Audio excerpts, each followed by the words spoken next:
Now, one of the cool things is that success is no longer um, gated like it used to be, which is something I really enjoy.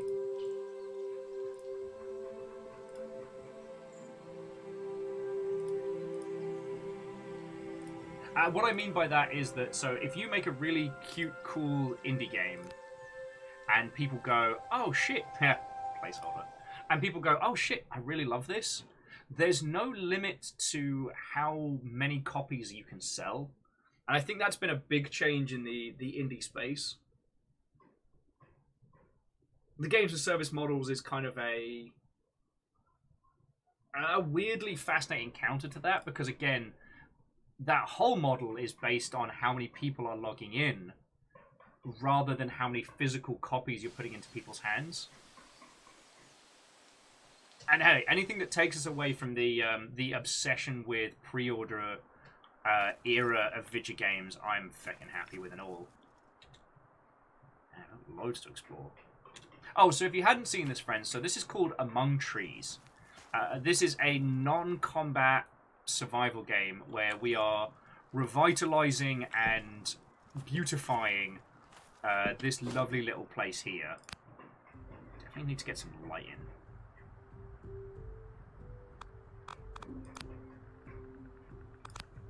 Let's get some sticks, let's get some planks.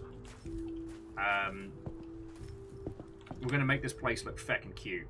It's happening. Stash this stuff up here. When we last left our hero, they just built the upstairs, which had given us a nice little bit of... Oh, wow, we need a lot more planks. Okay.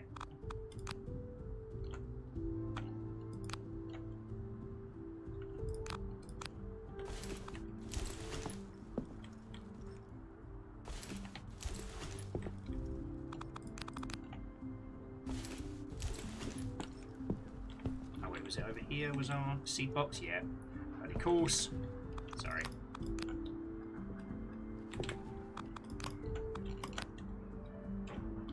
Sorry, just bear with me 2 seconds, dear friends, while I do a slightly old inventory Tetris.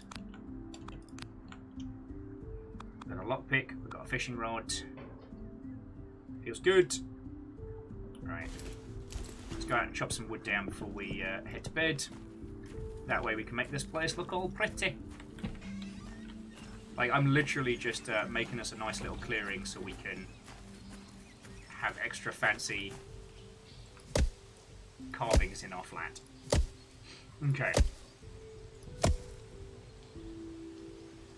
But no, so I wanted to go back to... That's why I keep trying to get back around to, is what Hookshot was saying, is like wanting to make games that people can put down and not feel guilty. Now, for those of you that weren't there when we did a playthrough of it, Hookshot's working on a game which was, I believe, was it the last tree, the last acorn? Sorry, I'm having a real slow brain day. And apparently it is cold, so I guess that is actually the end of our little adventure day.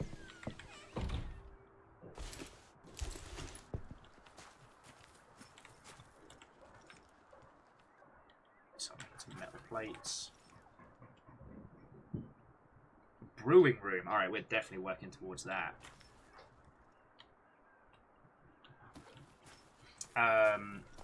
And when we played that title, it was feckin' fascinating because it had once had that kind of Soulsian exploration, explore, and challenge, but there was nothing about it that we could not have worked on or have achieved.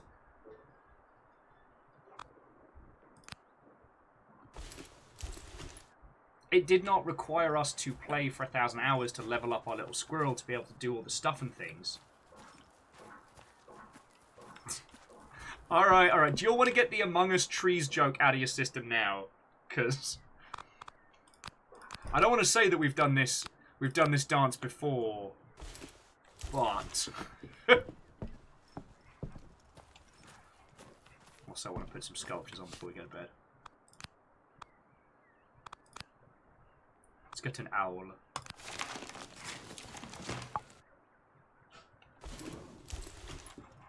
Oh wait, so where do we...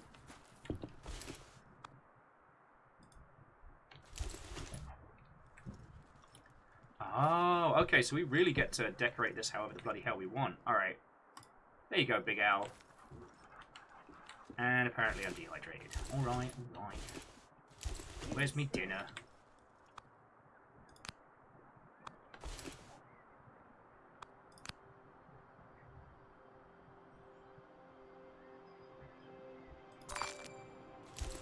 Alright, we need to sleep and then run to go get some water. So Fearless, we brought the Witch Stranding part to a close because my hand was hurting. I needed to play something that wasn't quite so click and drag. But Witch Stranding is a cracking game and is entirely worth your time. Though we need to book it north and get some water. And then... I gotta go get some drink! I gotta go get me a drink on!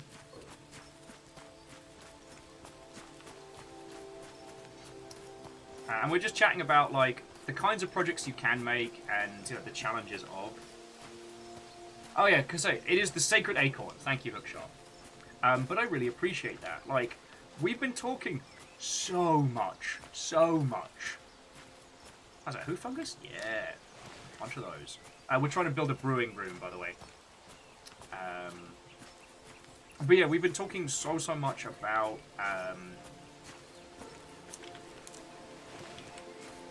Sea of Thieves. And one of the reasons why I keep coming back to that is how it respects our bloody time. You know?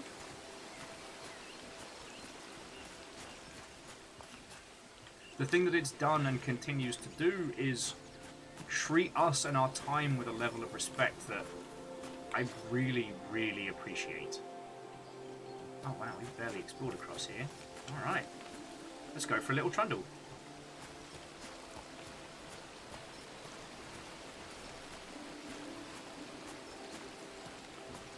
I promise I won't turn this into a bashing on Skull and Bones session, but I'm going to be very curious to see how the two are going to compare. You know what I mean?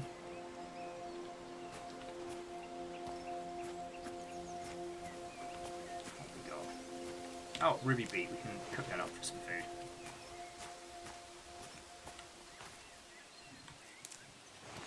food. Sorry, Hookshot was just saying that actually Sea of Thieves did not respect my time because it's so good. Yeah, you know what? That's also fair. Like, it's not a game that's easy to put down. Read into that how you will, friends. Please don't be a bear. Please don't be a bear. Please don't be a bear. No, please don't eat my face. The lingonberry. Make a little fancy stew later.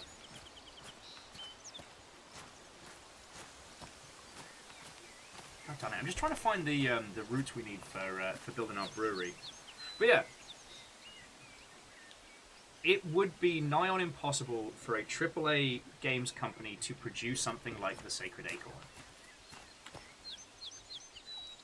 And that's a twofold problem. Expectation and, like, lack of flexibility.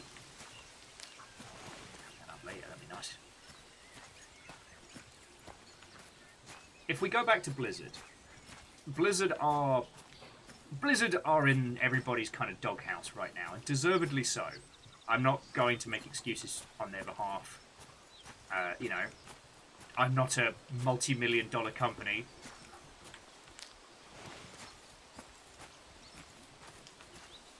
The thing that I find that needs discussing is that they do not have the flexibility to change, but if you say this is a Blizzard game, there is immediately an expectation. Like, whether you consider it to be a quality one, whether you consider it to be a price point, or art style support, what have you. When I say this is a Blizzard game, you expect something from it. So if Blizzard suddenly decides to make their cottagecore experience, you know, users are going to be expecting that that polish, that quality.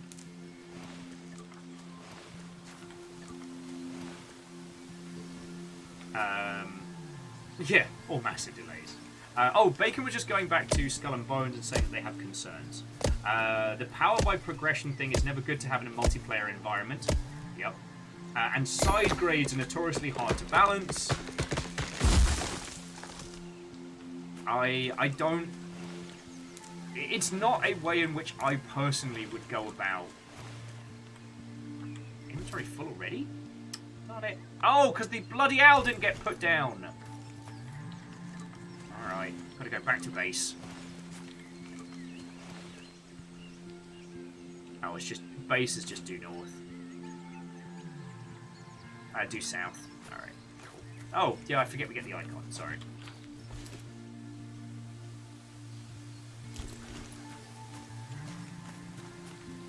And one more flank. Sorry. But no, Bacon Avenger, I agree with you wholeheartedly. And the games of service games that have had those kind of progression systems got there by being the first. Or by offering something like additional. Like World of Pick Your Poison or War Thunder. The unlock and... Excuse me. The unlock and progress systems on those are very, very complex for new users. But they were the first ones to hit upon that methodology. And so were able to kind of live in that space. Oh, Shaka was just adding, when they think Blizzard game, they still initially think an RTS game a la Craft. Yeah. I mean, it's weird to think that Blizzard's main output isn't crafting game, isn't craft games. It's still wild to think that their successful products are a shooter and an MMO from a company that, you know, revitalized RTS as a fucking genre. But that's not the Kettle Monkeys.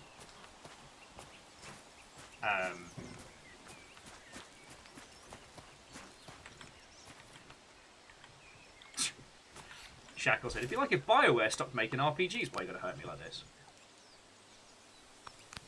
No, I'm just gonna eat the lingonberry. We're gonna cook up some beetroot and mushrooms when we get back.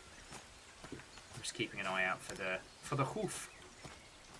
I need 2 more so we can build our brewery.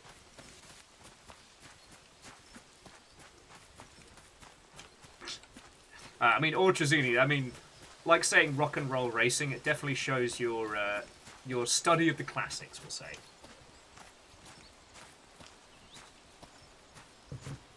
So, Fearless, I would disagree. Storytelling in RTS games was always pretty trash. StarCraft was a clear demonstration of what you could do.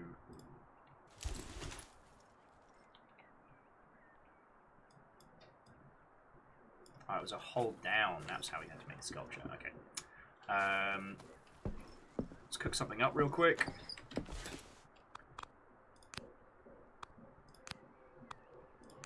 Faggot.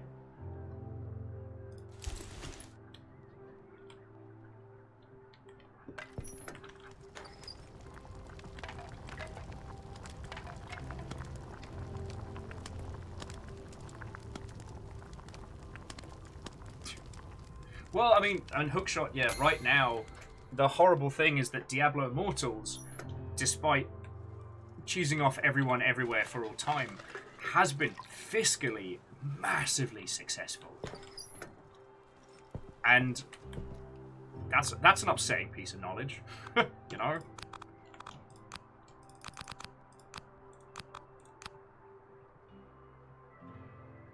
So I need 2 more of those. Still need to find the fucking...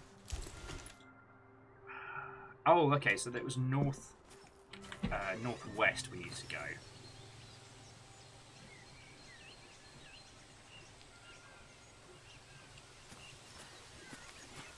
Oh, you're not starving, you're fine.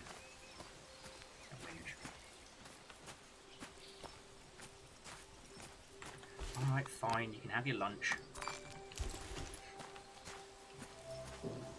Alright, so we need 2 more hoof mushrooms.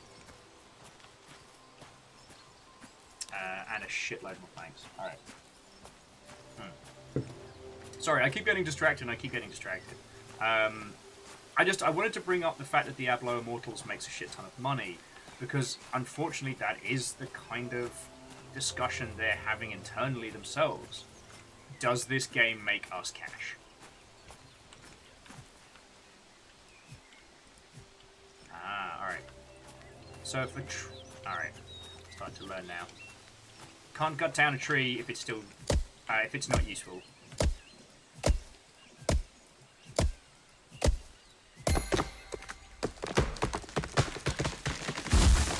But yeah, here's the thing is, like, in a company like Blizzard, how would you set up an internal,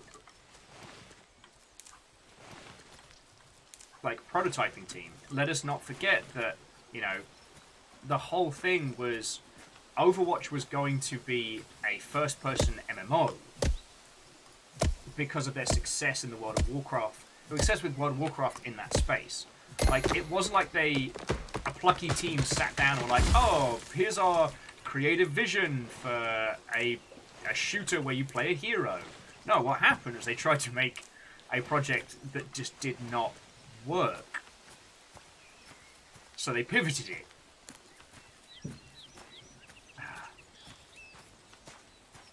Okay, and the other thing we need to talk about in this space is those that tried and didn't make it. So, let's talk about Double Fine. Now, if you're not familiar with it, Double Fine did something called Amnesia Fortnight. And the idea behind Amnesia Fortnight was that the whole team, the whole of Double Fine, would get 2 weeks off. 2 weeks off their regular jobs, and they would all form little independent development teams, and they would do essentially like a little game jam. You get 2 weeks, you get to make a game, and then after that 2 weeks is up, now, I don't know at what point the public started voting on it, or at what point,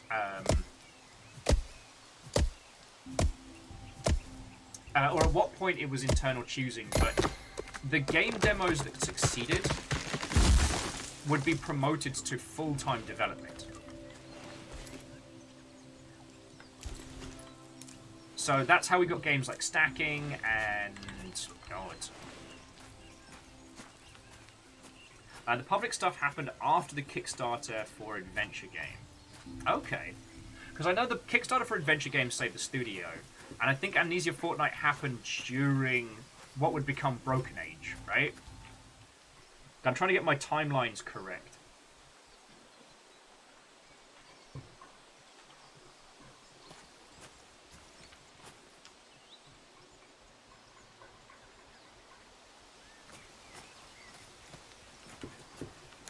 And Shackle, I don't want to dismiss what you're saying, because you're right.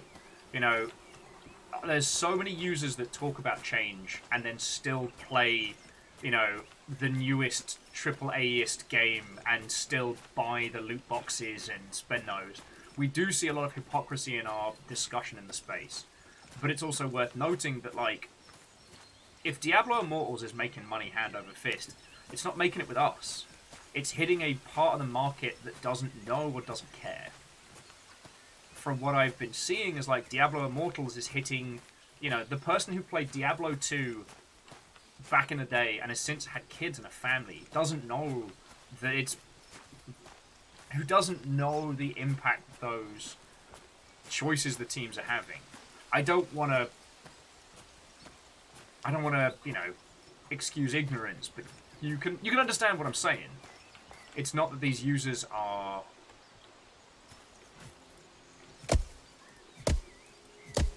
Yeah. Sorry, I think I'm wildly careening, so let's bring it back. Oh god! Whoop. That was nearly my face.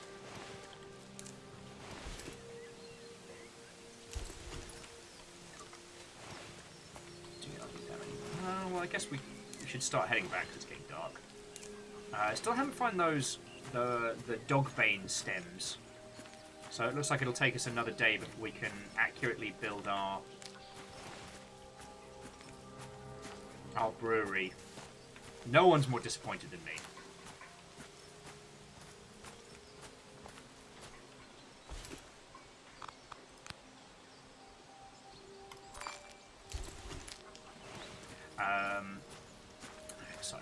guess it's getting dark.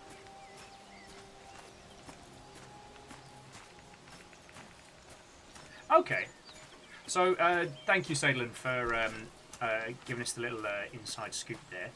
But so, the TLDR being that Amnesia Fortnite came around during the documentary for the Kickstarter of Broken Age. Well, what would become Broken Age. Which makes a whole bunch of sense.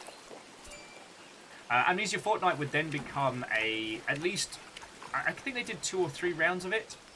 And later on, what would happen is the public would vote on what games they wanted to see actually carried through into development. Which was not a good idea. The problem is, user interest is very hard to gauge outside of actually putting cash on things. Anyone who's worked in or around merchandising will be able to tell you that people will tell you to your face, I want this as a t-shirt, and then no one will buy it. It's very hard to gauge what users actually want to purchase by what they say. And it's one of the reasons why things like Kickstarter and stuff have been so good. I mean, one of the reasons why Double Fine didn't disappear. Because they went, do you want another adventure game? And everyone went, yes, here's my money. Instead of just saying, yes, make it.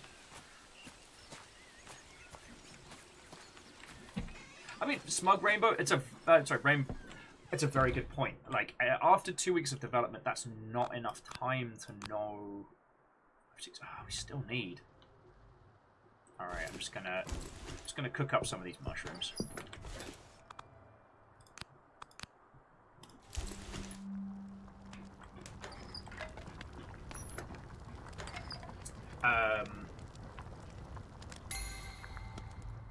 Okay, Smug, thank you. But no, that's not enough time to know whether a title is going to be successful or whether the concept will carry through. Game jams aren't a terrible way to start to understand what your users might want. But it certainly isn't the be-all and end-all, you know?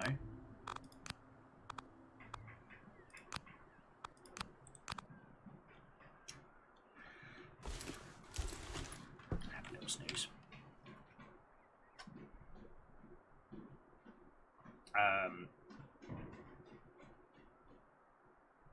Where was I?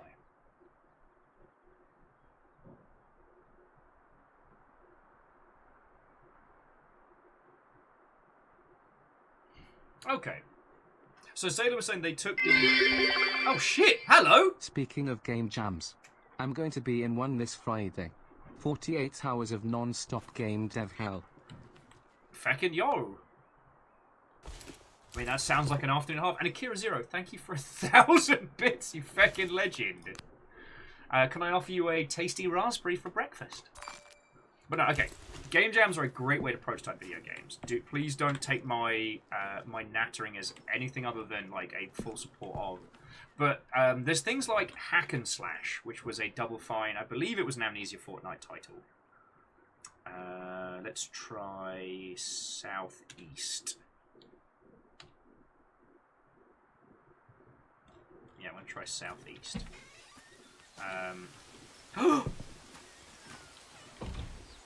Oh my god! Look at it in the face!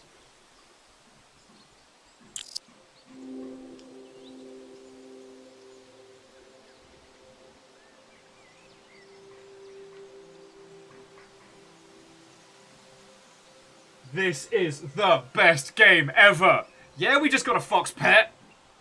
Fuck yes! Okay, open the pet menu by pressing the little mouse button, shows the commands. Make sure to feed your pet at least once every 3 days. Alright, fuck everything else, we're going fishing. All animals love fish. Got it. Okay. Follow me. Hang on, I gotta get me fishing. Gotta go stash some stuff. We're going fishing. Alright. Come on, Fluffy. There's a little cat flap! Oh, this is the best game ever! Alright, we need to head south down. Fucking yeah! I got a little fox friend. It's my little buddy. I've often looked at the legalities of domesticated foxes as pets, but you have to be super rural. Not necessarily for space. You can build them at like a space enclosure, but like foxes make horrendous noises. None of your local friends will be grateful or thank you for getting a fox pet.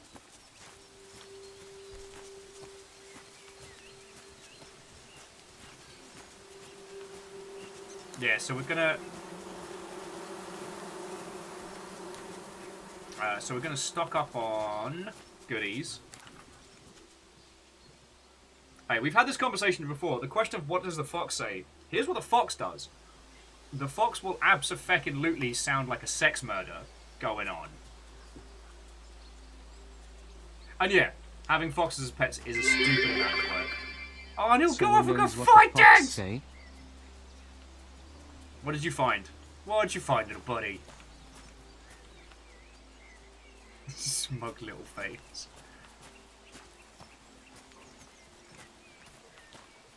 Alright, so we're going to spend today nattering and fishing, because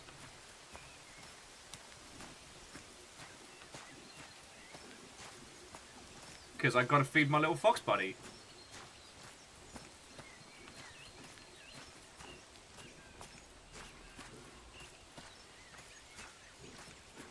Yep, fish time for fox. Alright, so we're looking for little bubbles in the water.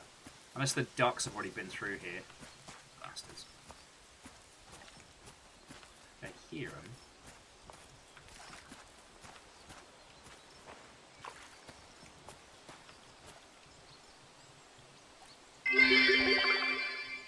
So, feeding pets says all animals love fish, which implies the fish do as well, which then implies the fish in the game are cannibalistic.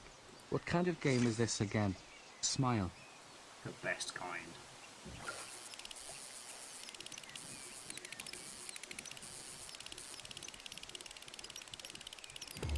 Shit. I don't remember how to do this again. And our person's already starving.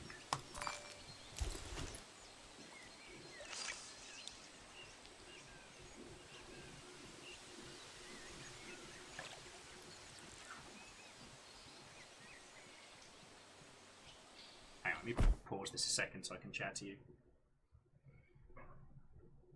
Anyway, so aside from foxes being cutie patooties, but in almost nonsense to have as pets, Amnesia Fortnite was an interesting one because not all of the games that they put forward ended up being successful.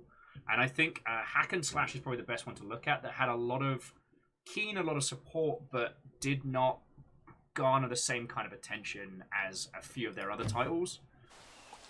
And I think that's because everyone loves the idea of hacking video game cartridges.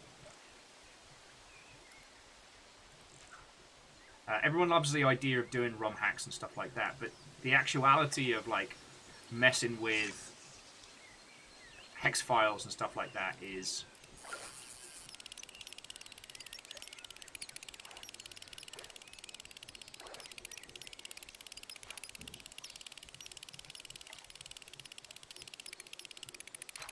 the actuality of messing with hex strings and stuff like that is not as fun as it should be. All right.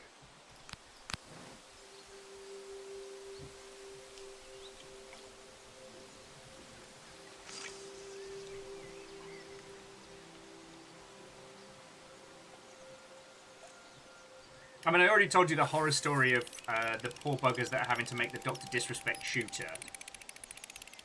Like, even if there wasn't for the whole NFT, even if it wasn't for the whole, like, NFT vertical slice every 6 weeks, like, misery march that they're currently going to be going through, the other thing that really struck me was making something like a first-person shooter for a large group of people would consist of lots of people with very uninformed opinions, having a large proportion of... Oh. Sorry, friends. The fishing in this game is actually really nice. through a combination of reeling and mouse movement, you've got to keep it in between the two little white lines. So it's much more... It's much more interesting than a lot of other fishing mini-games I've played. But it does require a little bit more attention. Alright, where's our little fox? Hey, where's the fox? Where's our little buddy? He's just not in the water. Where's your fox buddy?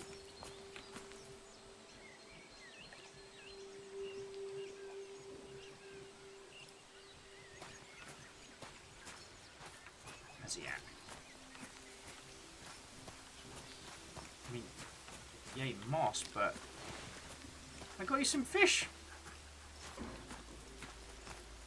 If I've lost the fox already while fishing. Oh, he's over there. All right. Oh, here it comes. So fucking cute. All right, here we go. Oh, not hungry. All right, well, we'll keep some fish on us. How much space we got? Yeah, we can catch a couple more fish.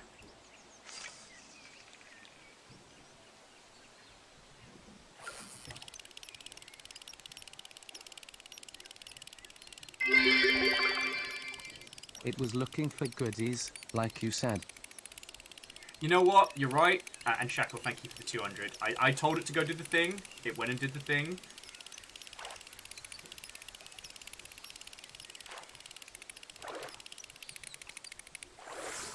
There we go. I'm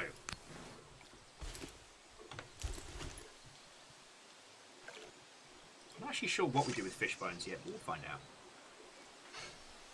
And seriously, and Bacon and Shackle and everybody, thank you for chucking in the bits. Today's been hectic, and I'm sorry I haven't been able to show you as much of Witch Stranding as I'd hoped to. However, if you'd like a really, really good video on the subject, very own Hero... No, not Hero People, that's Dan Jones. Floydo did a really, really good video on it. So, if for some weird reason you yet need more convincing to pick up Witch Strandings, I got you.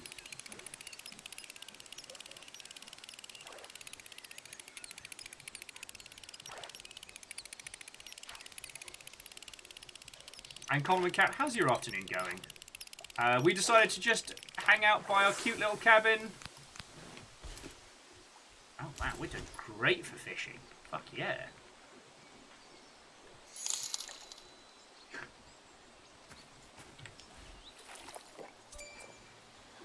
And Jackie, how are you doing, friend?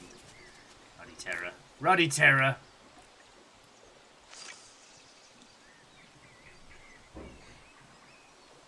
Okay, so the thing is, friends, we're starting to hit onto a really, really complicated topic. So, I don't know if you've all got a cup of tea or a coffee or a bevy or something, because this is going to get... I wouldn't say challenging, but here's the thing. Trying to understand how well a video game will do... Bestest river in the whole wide world. Trying to understand how a video game will do before you start making it is fucking hard. Companies get paid stupid amounts of money to answer this question. And even that's just, like, data and guesstimates. Thing is, you don't always know. Like, the question often ends up being is, like, what is the game you want to make and how well might it sell? Rather than trying to ask users what do you want. Like, video games are still an emerging and evolving art form. Users don't know what they want because they haven't seen everything. You know? You're asking people to tell you what they want from the buffet before they've seen the entire selection. They're always going to tell you the thing that they already like.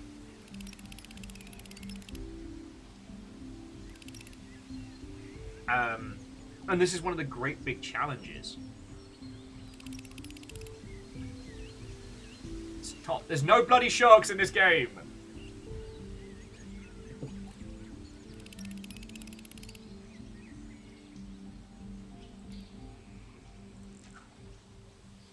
No, I can't. We can get one more fish.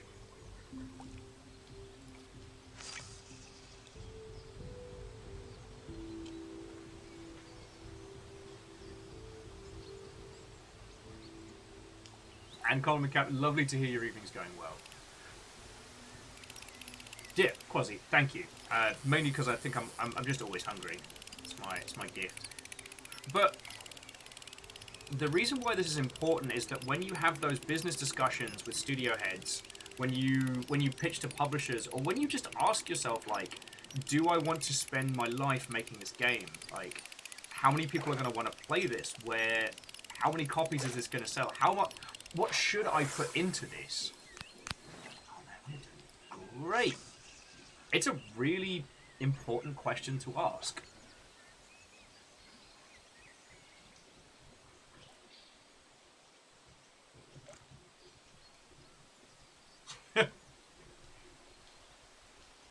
Well, so Mayor of Albuquerque, that is a very, very good scene, but that's more on the market research side of things, in that users will tell you that they want, down to earth, gritty, realism and nonsense. Little buddy. We did not find any of the things that we set out to find today, but we got a baby fox. Here's a new little best friend, and this is the best. Oh! On the plus side, though, we did get the last couple of hoof fungus. Cook up one of those. Oh, is that beetroot? Fuck yeah! I'll make ourselves a beaten fish stew for dinner. Sorry, getting distracted by the game. Although, again, that scene in The Simpsons is very important, because when doing market research and asking users what they want, they'll... Yeah. Okay, sorry, you're probably wondering why I'm drawing a distinction between the two things. Interest and purchasing intent are two different things. Like, you can have an artistic opinion about something in a focus group type format that you have no intention of spending money on.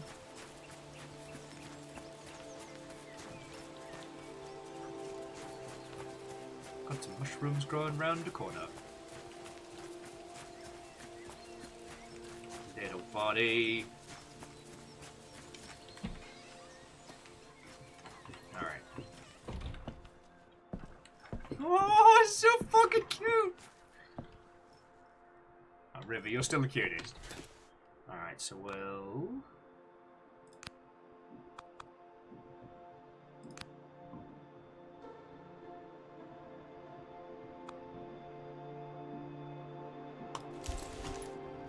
those. Oh, no, sticks in the backpack. Alright.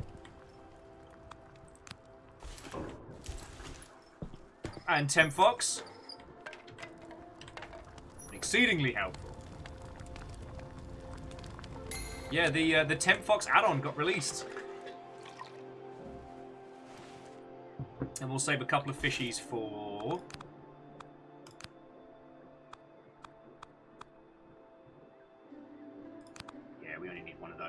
We'll save a couple of fishies for actually, like, feeding the fox when they get hungry. Sticks.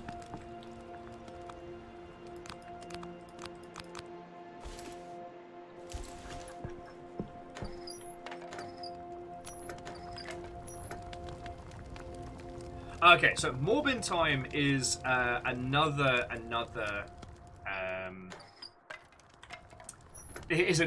example of where misunderstanding user intention for purchasing intention.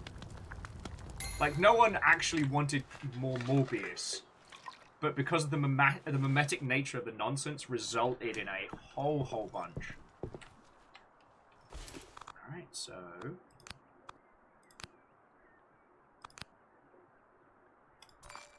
that's for dinner. Open up the storage box, that goes in there. Put a couple of fishies in there just in case. Keep one with us to feed our little buddy. I'll put the moss and stuff upstairs when we get ready. Oh, so Smug, Morbius was a terrible Jared Leto vehicle based on a...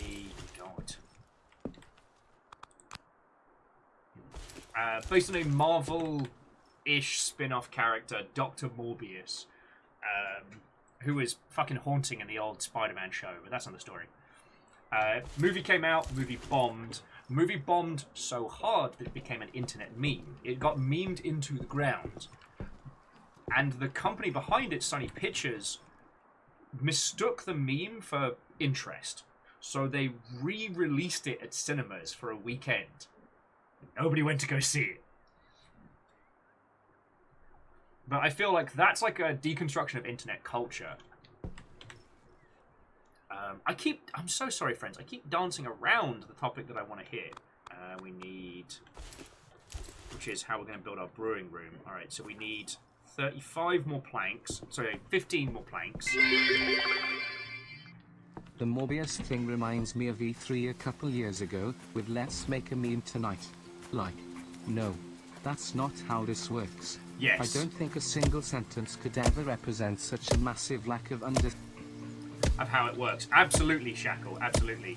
I know we all saw it, but I do want to just bring it up again, which was Brian David Gilbert's video on how to make the perfect E3 presentation, which was the constructed gaffes. You know, creating things of a mimetic nature that aren't acknowledging, I'm a meme! No, you're not. You're just a weird CEO. Yeah, so Smug, that's a good example of business people misinterpreting data.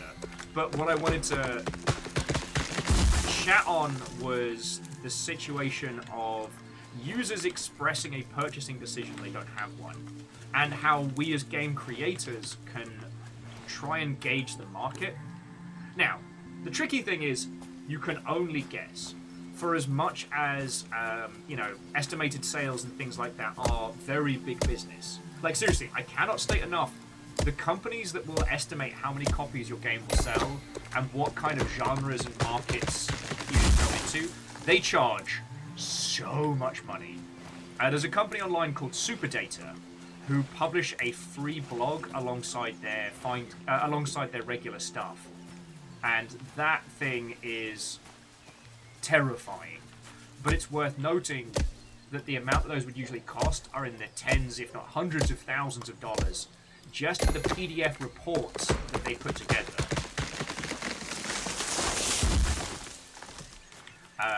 Now, we talked a lot today about Armored Core, and we've talked a lot about kind of like mech games and things in general, but the fun thing about mech games is that they make a really, really good place to discuss sales estimations, because the Armored Core games never really sold in the West, right? But there was always an interest. So how do you interpret the data which makes it seem as if, like, it's not that users don't want the thing, it feels like the people selling it aren't hitting the marks. Alright, so that's enough wood. We'll go stash that for food later. How you doing, little buddy? Are you hungry? Oh, you can have a little fillet of fish. So fucking cute. Shit, yeah, on pets. It's so fluffy. Sorry, yes, business. Oh, yes, business face.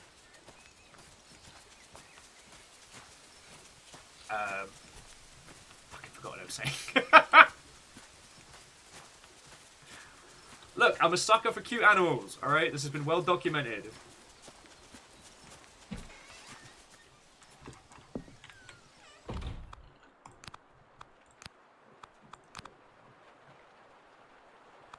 Stop that incessant clicking.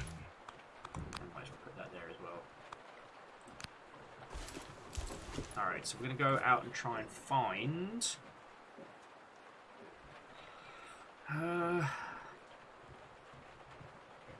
guess we'll head... Stop that incessant clicking. Yeah, we'll try heading southeast this time, see if we can find... We're looking for 12 of the little, like, standing stuff. And J-Post, thank you for gifting a sub to Smug Rainbow Party, at Pony even. I mean, you can be a Smug Party, but to Rainbow Pony and to the Mayor of Albuquerque. That's fucking cool of you. No, the thing that I kept grasping for and failing. Okay, and J-Post also gifted us up to 10 Fox. That's feckin' cool of you. Thank you. House Carl's not fecking around today. But no, the thing that I'm grasping for that I want to talk to you all about is one methodology, which is trying to spot gaps in the market. Now, I'm not saying that you should only make video games because you're looking to make money, but when you think about games like Stardew Valley, and whoever the spooky anonymous ghost was, thank you as well. When we think about games like Stardew Valley and Daemon X Machina, which we were talking about earlier today, we're talking about games that come from... They are inspired by underserviced titles. Hey, do you mind going and seeing if you can find me some loot? I'd really appreciate that.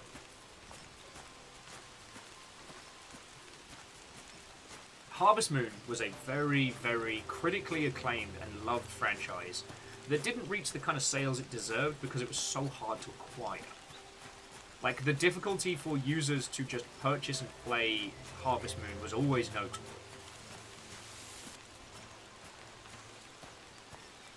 Stardew Valley went, alright, well, let's do that, but let's do it on Steam. Is that alright? And...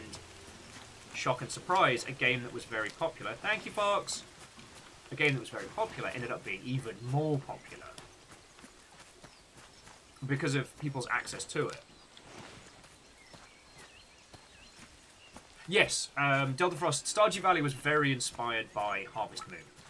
The problem being, Harvest Moon was limited to Nintendo consoles and hadn't had a good version in quite some time. Stardew Valley was on Steam. You just... How did you get a copy of Stardew Valley? You just went on Steam. What did you find? Oh shit, I'm dehydrated. Where am I? Oh, I might not make it. Does this have any hydration in it? No. I'm gonna die. Now we have to remember... I have to think about whether or not I save it. I need to be heading northwest drastically quickly. You can die in this game. It sets you back to your last save point. Not your last day, your last save point.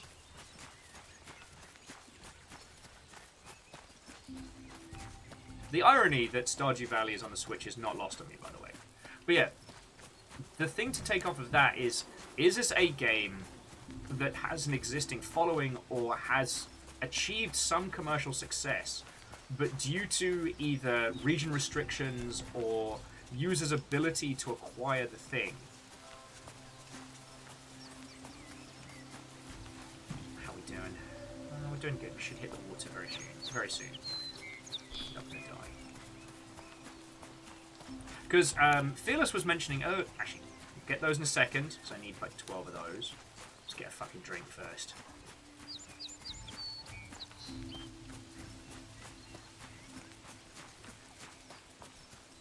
Ah, here we go. By the 9. Oh, and we found some stuff even better. Blackstone Waterfall. Lovely.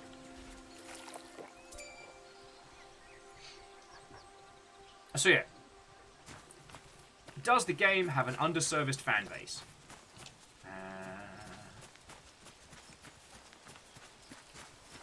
Oh wow, there's lots of goodies here. Alright, you know what? We're going to come back to the goodies because we need these stems. Sorry. Does the game already have a user base, a fan base, an existing group of people crying out for something? Can you either acquire the license it's based on, or can you make something that feels the same?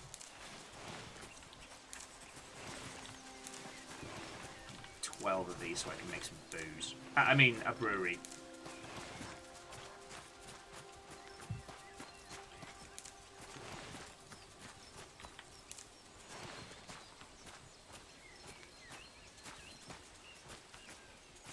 Well, so, I mean, Smug Rainbow Pony, the truth of the matter is that if you are making a successful game series and then you stop making it, or you make it difficult for users to acquire it, they will make their own. I mean, Pokemon's a really good example of that one, that we've had a lot of people creating very interesting and varied Pokemon-like games for platforms that Nintendo just doesn't look after. Alright. Sorry, I'm just keeping an eye out for more of those little dog leaves. Whatever they're bloody called. Dog stems. Because I need a brewery.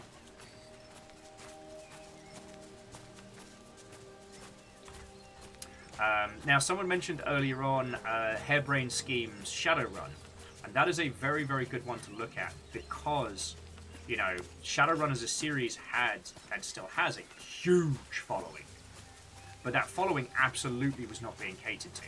Thankfully, the Shadowrun IP, I believe, was with Microsoft, and Microsoft weren't doing anything with it, so getting it licensed wasn't as big a challenge as it might have been. But what if they'd not been able to get the license? How could you make something Shadowrun-esque without having to pay the big bucks? I'm just going to eat the little berry.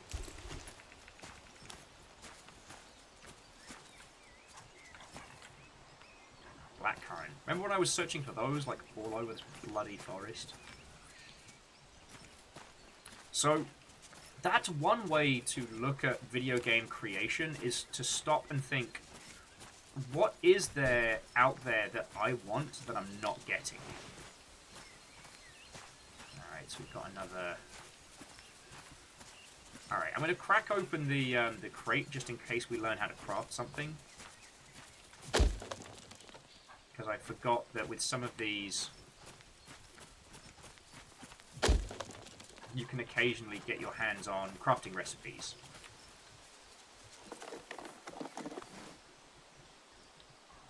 And on the plus side, like, items don't despawn in this game.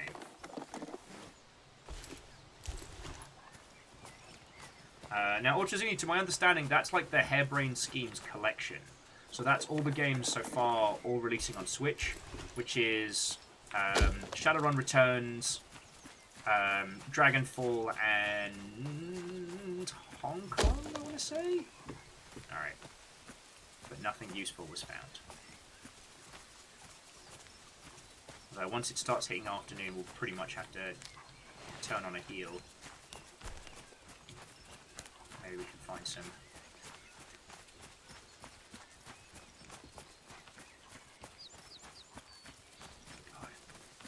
gone real far afield, but I've not found what we need to.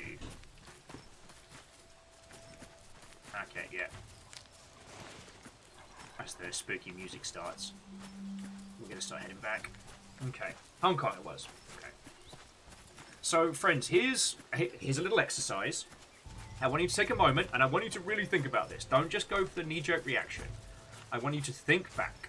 I want you to think of a game that you loved when you were younger, maybe back in the day, maybe in your teens, that you are unable to either purchase or play right now. I just want you to take a break, take a breath, think about that.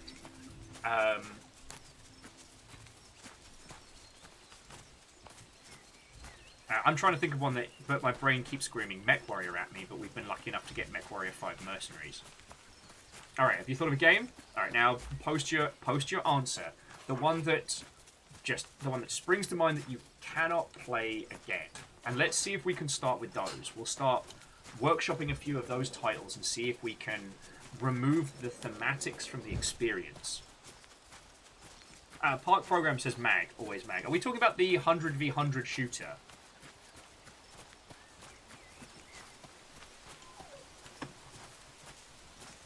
What the feck are you supposed to be?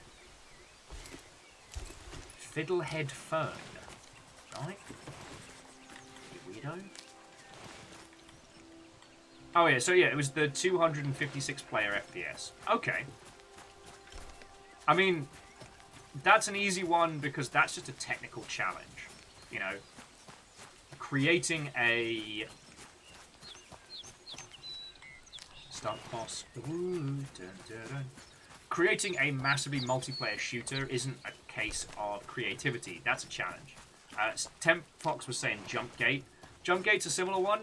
Like, when it comes to those like big multiplayer sci-fi titles, it's not a question of It's not a question of if, it's a question of how. So those ones are much easier to do. Now, it's interesting that a lot of you are listing licensed games, like Goof Troop for the NES. Is there anything about Goof Troop as a video game that stands out beyond the...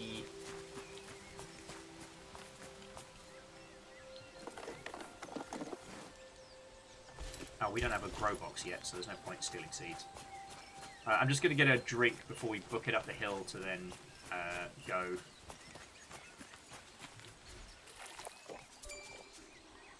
Little buddy.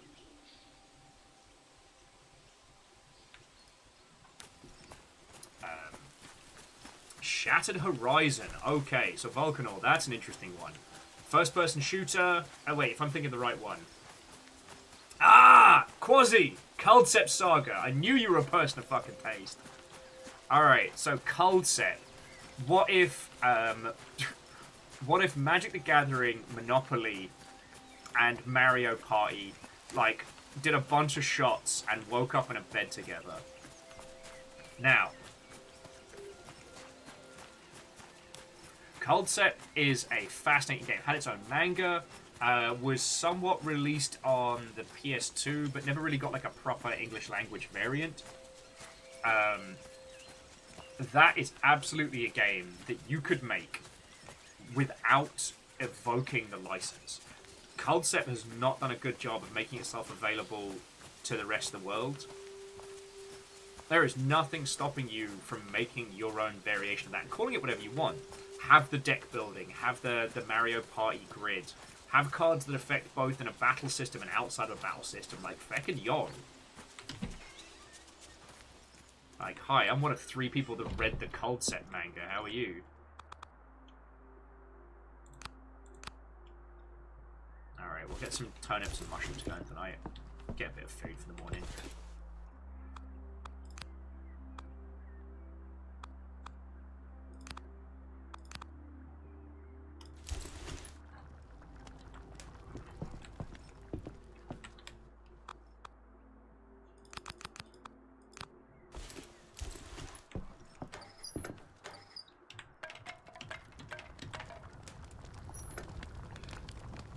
Vulcan actually has Culdcept Saga in a box somewhere.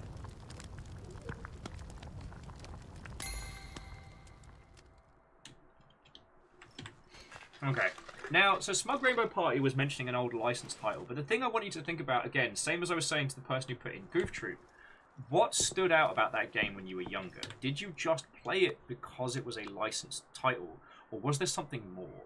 That's the thing that I want you to have a ponder and to ask yourself on that. Do you remember it because it was based on a license that you enjoy and you had the time to play, or was there something special there? And this isn't, I'm not challenging you. I'm not saying, you know, justify what you've put forward. I'm saying it more in the case of, like, what made that one shine? Alright, I guess that middle one's going to be our special food box. This box is for twigs and whatever we're building next. Amos is doing a big hump in the other room. Because the thing is, if it was just that it was a license that you enjoyed as a child, that's fine. And if you return to it, would it have anything unique to do or say? But if there's something alongside that game that's special... Oh, I need to eat before I starve to death. But if there's something special about that game, well, that's another kettle of monkeys.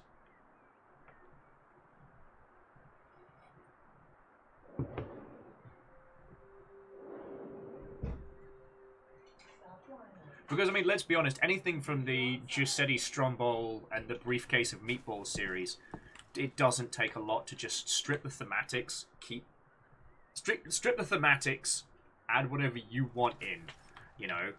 Anybody can do Wizard School for Kids. Anybody. You can just do it. They can't stop you. In fact, do something that's so close to a parody as to infuriate Joanne. Oh wow, I really just woke up and chose violence today, didn't I? That's right, not hungry. Alright. So we're still trying to find more of those.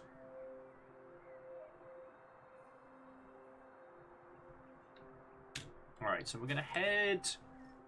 Okay, we're gonna hit the lake, go round that, and head up further north.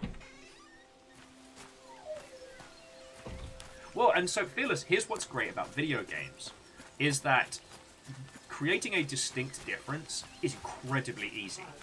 You can have a game that plays exactly like another game, and unless the mechanics are so obviously unique, you can just do what you want. You can have Wizard School. You can just do Wizard School, the video game, and they can have coloured robes and scarves and shit. It's fine. So long as it looks different, it can play exactly the same. Like, it's way, way easier. Amos, you are fine, you whingy lad. Can you hear him in the other room? He's just sitting on the sofa just going, oh, oh. He's going through a bloody emo phase. I don't know, it's all day, all day. He's been out like 7 times. I swear, if he keeps going, I'm going to start hearing the Black Parade coming from the other room. The river's doing a little shake, so I don't know if there's like something big here that I can't. Oh, it could be something from the, But no, but he's been humping, like, all the time. Well, it's been all day. You need to hide, bud. Alright, let's do it. Oh, there we go. Do a quick bit of fishing by the ducks, just so we've got something to help feed the, We've got something to help feed the fox, just in case. Oh yeah, Ultrazini, yeah. You can absolutely do that. Just, you know, don't use any names or anything that's too identical. I mean, shit. I'll give you a free one. I'll give you a feckin' free one. You know, what does a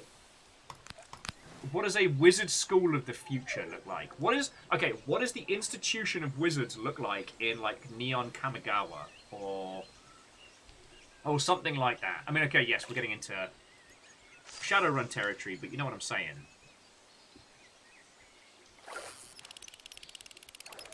Because what you're trying to emulate is the feel of the game. You're trying to emulate the experience, not the names and places. Oh, you're a speedy little bugger, aren't you? Alright. That's enough fish for us. Like I said, we're here to just build enough stuff to keep, to build our brewery.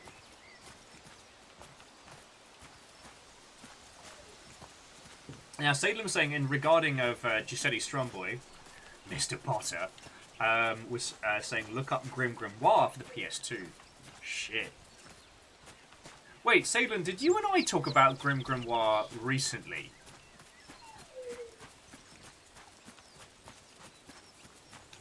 Oh, no, it got added as an item to Vampire Survivors. That's it. Oh, shit. Like, Common Cap says, big gothic castle with 90s computers installed. Fucking, yo.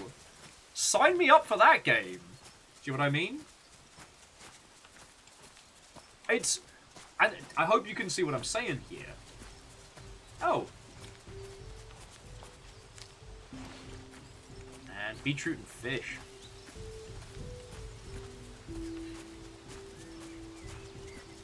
Friends, what is wrong with me? I desperately, desperately crave bulk amounts of grocery store sushi on the regular. Why am I like this? Why can't I have a good taste? Oh no, this is possibly bear territory. Keep an eye out.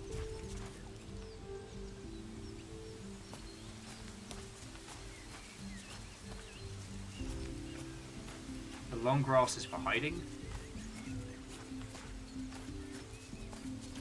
I do not fancy running all the way back and get my ass kicked by a bear. Leaves pursued by a bear. Sorry, that was a complete sidestep. But yeah, so Smug, I hope you don't think that I'm just picking on you here, but you can see what I mean. You could create a game that feels like that. that has nothing to do with that branded IP. And once you start there, you can start the creative. Now, please remember, the video game that you never make is always perfect. And I'm not talking about this to try and make myself seem cool. Because I know I've been telling you a lot about a lot of my pitches today that I've done whilst I've been in the industry. But a pitch that I worked on that never went anywhere was... Unfortunately, this was like pre-finding out about the bad bullshit. But it was a Harry Potter principle. Obviously, I wouldn't want to do it. But it was basically... The idea was it was the Wizards of London. The idea was it was going to be a 60s, 70s themed game set in London and about the secret war going on between two factions of wizards hidden from the eyes of the people. I mean, yeah, it's not fucking super original, but the idea being was that, you know, it leveraged a time when... Oh shit, found another lake. It leveraged a time when London was cool, and the lack of like cell phones and technology makes it a little bit more interesting. But there's just enough modernality to relate to it. We pitched that, and the problem is that Warner Brothers currently hold all the licensing keys to everything, but they don't let anyone play with the keys unless it's relating to the movies, because that's where they make their money. So it's like, what are we supposed to do in this situation?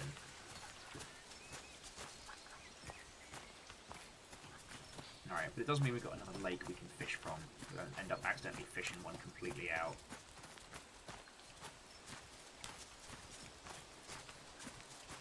Oh, and...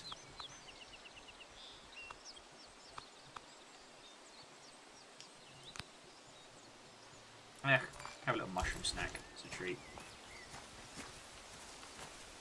But yeah, so one of the things that we tried pitching was that. Didn't succeed. Now, what the fuck is Bishop's Lace? There's absolutely nothing stopping us as a team of hitting upon a similar concept. Do you know what I mean? You know, going for the full cheese, you know, wizards with wands and spells and, you know, all of the fucking trimmings, but taking all of the licensing stuff out. Now, obviously, admitting it on camera is a fucking dumb idea. I don't have time to make that game, and nor do I have the same inclinations that I did. Plus, we were looking to make it like a group experience game or a multiplayer game, which is a huge undertaking. That's not something I can do right now. But you can see what I'm saying.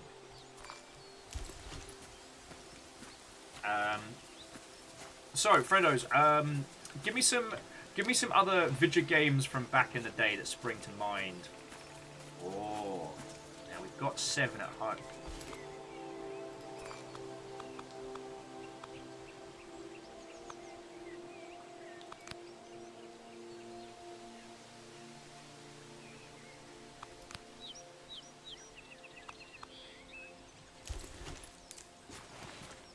Alright, so we got 7 at home, so we need 5 to make 12? I'm just going to take them all. Lost Flowers was Chibi Robo. Oh, okay. Lost Flowers. I mean, Chibi Robo would be such an easy one to do an inspired by title on. Because Chibi Robo is all about cute little robot in a regular-sized home solving stuff. Just like a lot of the titles that we've seen recently that have gone for kind of a... Alright, I'm sorry, Moss.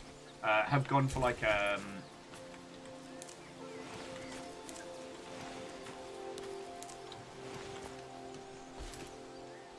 that'll be enough to get our brewing station going. Nice one, brother. Now, where are we? Oh, we are very far out, so we need to stop making a mosey. Some perf fungus for the way back.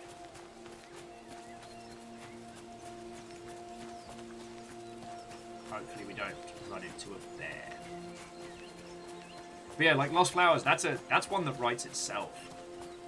You know, like a lot of the titles that have gone for the what if Pikmin, but you could do exactly the same thing with, you know, what if Chibi Robo, but. And there is a game that I really feel struggled to find its audience internationally, and you'd have a lot more luck finding it now.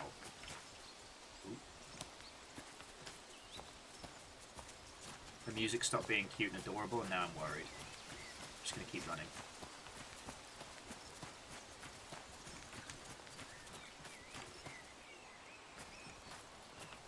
Not sure if deer, not sure if bear. Let's keep on running and not stick around here. There's a lot of broken branches. I think we just got very lucky.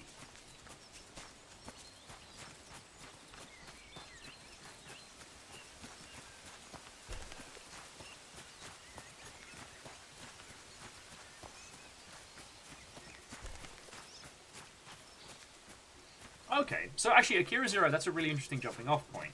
Because here comes the challenge. Is Stardew Valley made bank by being what if Harvest Moon, but you can play it now on regular systems. Yes, that's a cliff. Now, Advance Wars was another one that Nintendo vastly undermarketed. And I'm personally not psyched for what they got coming up. But that's another story. The thing is, multiple teams have done Advanced Wars but. So, Wargroove is Advanced Wars but medieval. And it is Advanced Wars in every way, shape and form. Mechanically. Thematically, it's medieval, there's a dog, it's a completely different experience. Sorry, it's a completely different story with nothing that ties back to the original. There was also, like, I think it was called, like, Mini Troopers or Metal Troopers, which was a 3D, very, very Japanese-themed Advanced Wars-style game.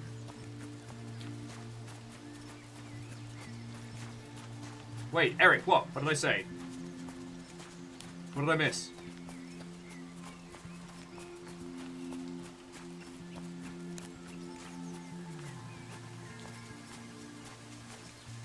Look, I'm still just being like, you know, the Wizards of Dial-Up Internet.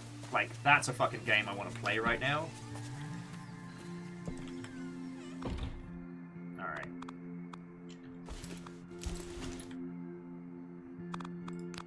Pop you in there for a sec.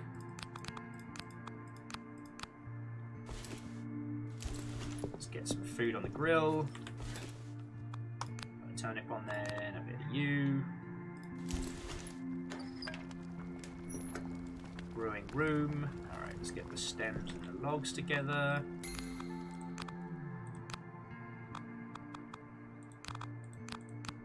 Put you lot away later.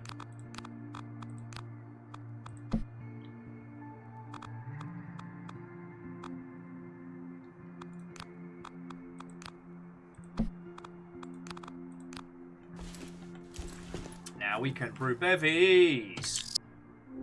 Here we go. New features unlocked. Make a brew. Energy boost, temperature boost, stay awake. I'm gonna make cocaine. Stay awake. Temporary body increase. Okay. So if we need to get like energy or otherwise, I think that'll be for when we need to start going further afield. Hey, okay, Smug Rainbow Pony. It was lovely to make your acquaintance. Like, this is what we do 5 days a week. We chat about the video games. And I eat beaten mushroom soup. Nah. I love these kinds of discussions, and it's fucking great to be able to have them, y'all. So, to be continued.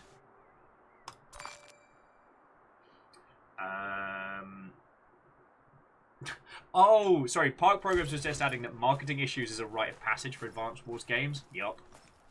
God. There's an alternate universe where Nintendo actually fucking worked out how to sell Advance Wars. Alright, so what do we need? Alright. 24 planks, 3 sheets of metal, and some glue. Alright, well, planks may take a while. Oh, little buddy's hungry. Aww. Can't go to bed hungry, little buddy. Have some fish. So, bolts and steel pipes. What does glue need? Well, that's not a fucking chance. Alright, glue's gonna be a while. Glue's gonna take a bit. It'll be less than for gluitis. Sewing room. More dogbane stems. More glue! Darn it. Oh, shush, River. River actually shushes. Ah, you're fine. Yeah, I mean, you make a very good point, Eric, Part Programs, that, you know, trying to sell those games, especially during a large global militaristic catastrophe, is not good. It's not good. It's bad. It's actually very bad.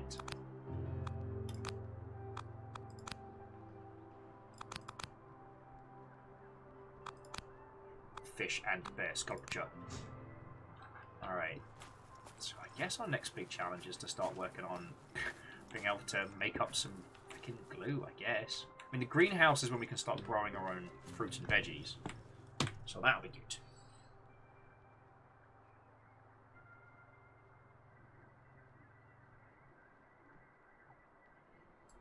But no, the reason why I wanted to bring up Advance Wars is that it's a title that exists and people have riffed on it.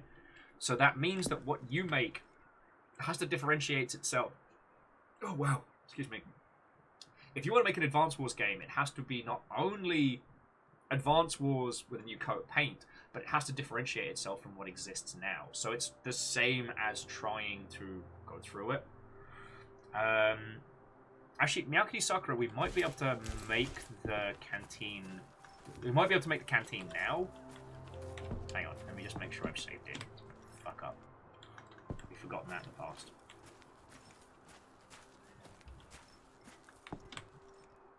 I will say, though, as pub games go, we need some more of the bolts. So we need to do like another little scavenging mission. But we can do it.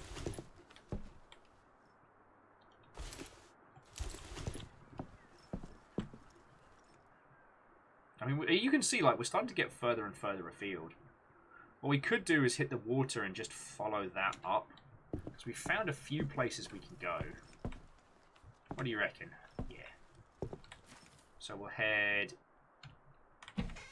southeast-ish. Just adventure. Let's go.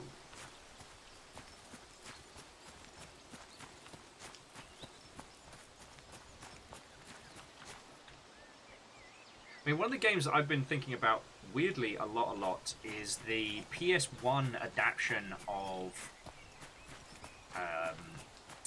War Games. And yes, I am talking about War Games, the strange Matthew Broderick, well, I should say Baby Broderick vehicle, which mostly focused on... Yes, away. That mostly focused on, you know, how the only winning move in nuclear war is not to play. We're all, if not seen it, we're all aware of the thematics.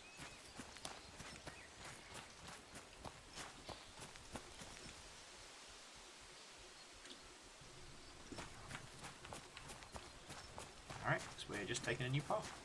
Let's see what we can find.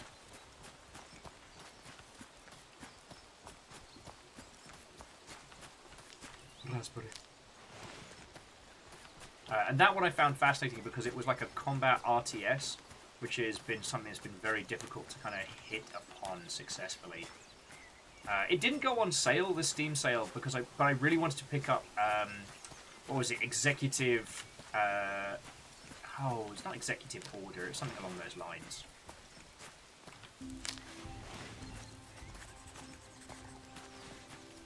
The title that was like, you know, you build your own space stations and spaceships, but you have, like, FPS combat and stuff like that. See, Fearless, I mean, bang on. Has there not been, like, a new Paperboy-style game? Because that feels like a real... That feels like an easy slam dunk, you know what I mean? Lingonberries are for nerds. Okay, so that's fascinating. The dotty mushroom you have a 25% chance of getting the horror shits if you eat it raw, but if you cook it, it's safe. That's cool. Now, Faber6 says, what about Hackers the game? Alright, now this is where you're trying to emulate a feeling from pop culture rather than necessarily trying to emulate an existing game or title. So here's the thing.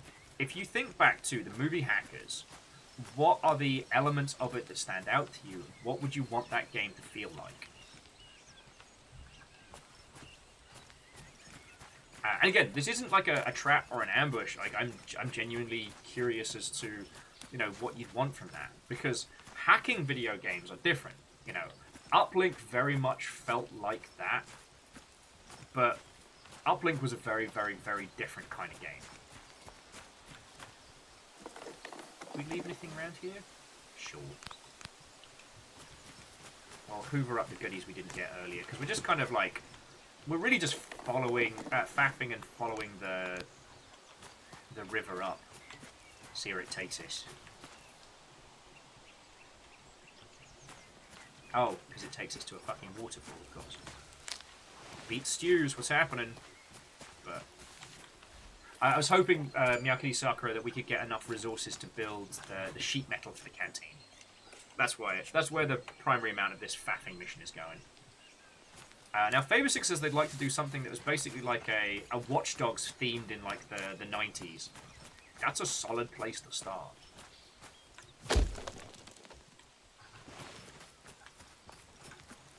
Also, we need to check behind the waterfall. Remember, friends, if there's something behind a waterfall, it's contrite. And if there's nothing behind a waterfall, then the game is bad.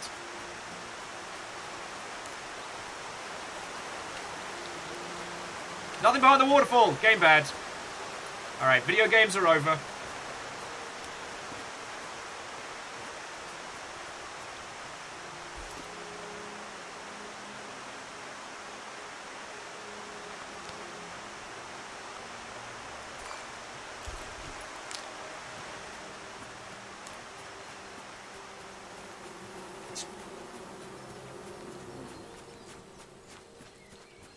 Yeah, nothing behind the waterfall. Video games are cancelled forever.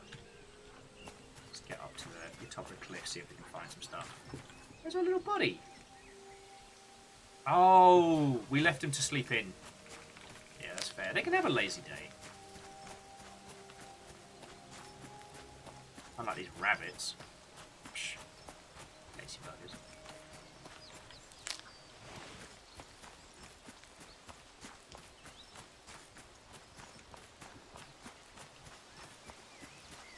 But yeah, a video game based on the movie Hackers could go in a lot of very, very interesting directions. So it's really a case of what you want to do with it. I mean, video games about hacking have been weirdly far and few between, despite the thematic cadence that hacking spends with a lot of video games. Wow, sorry, that sentence was absolute bollocks. What I mean is, hacking has been part of video games and video game mechanics for fucking donkey's years. Yet we don't have as many games about it directly. Watch Dogs all in everything system made it very easy for shorthands, but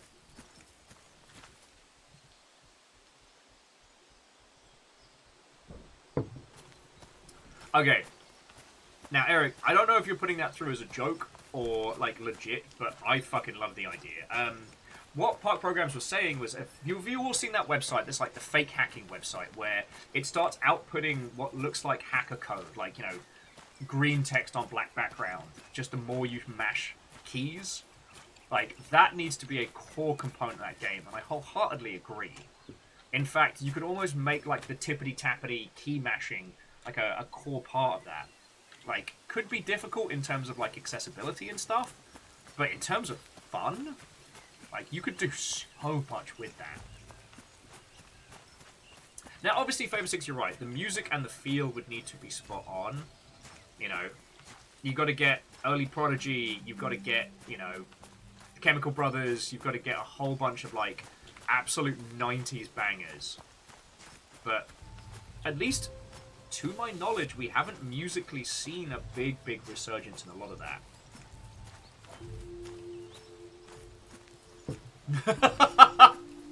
Uncle T, how are you doing, friend?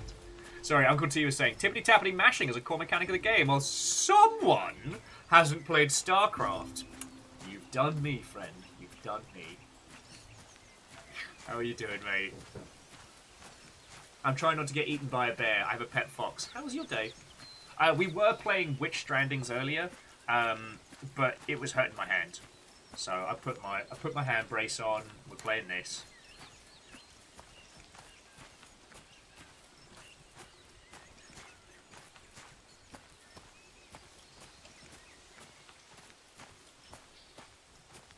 Wheeler Dealer. I don't know if it is the fox from the first tree. Like, it looks like it. But if it's the fox from the first tree, that means our character is already dead. Which means I've not been doing well at the whole, you know, surviving part of this survival game.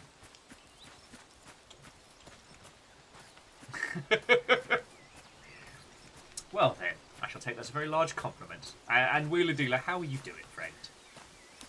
We were just talking about, like, basically making games based on underserviced titles.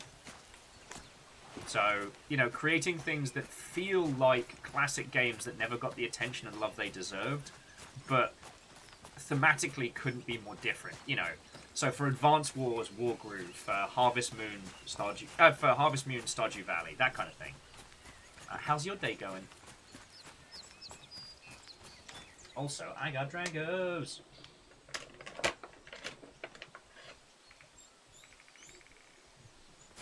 It's sugary fruit. This would kill you, I think. I don't think guinea pigs can eat mangoes. I know they can't eat avocados.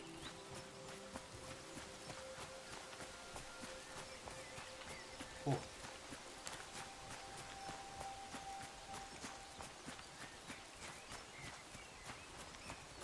Just busting out the cleaning products. And, oh. Ooh, I'm awake now. Back off! It's not a cult. There are no cult-like activities.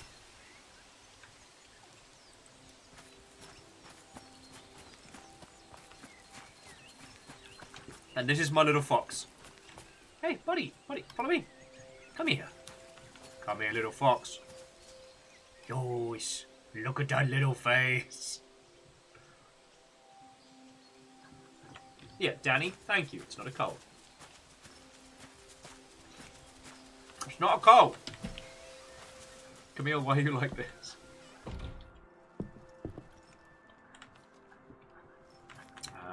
Alright, so...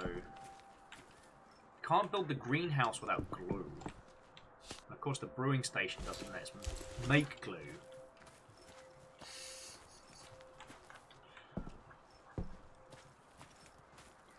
We do need to make a little bed for the fox though, that needs to happen.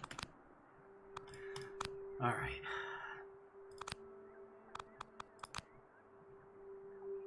So we need lime material, larch resin, and yellow ash leaves. How the feck are we going to get those? How in the feck are we going to get those?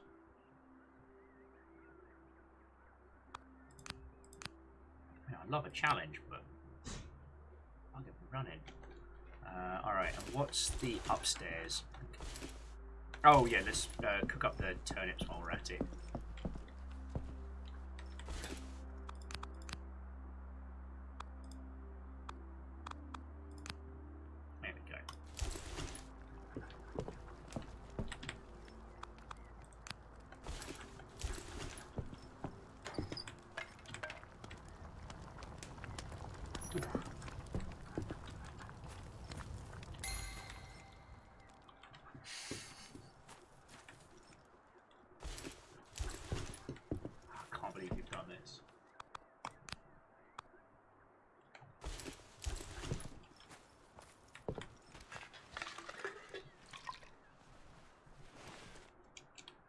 But yeah, so while Camille is being a terror, what we were talking about was like games from our youth, or games that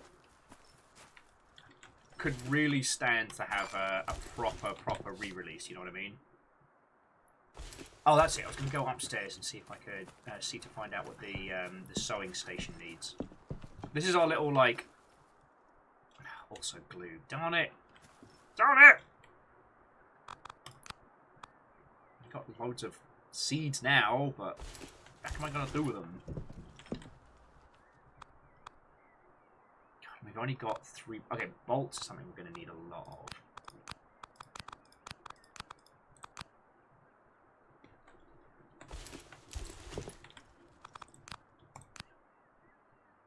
We've got enough here to keep everybody fed.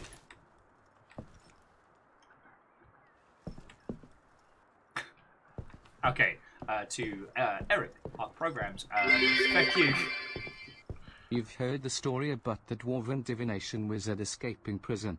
Well, it was mistaken identity. It was just a normal person going to the pub for lunch like they do most days. It wasn't a small medium at large. It was just a regular. Get out of my house. Get out of my house. Get out of my house. Whew.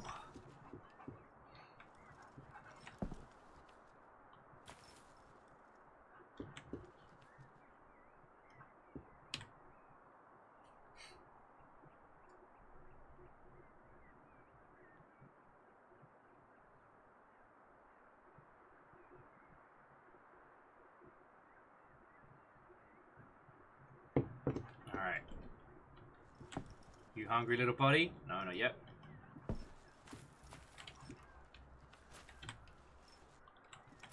trying to think, where have we not been yet?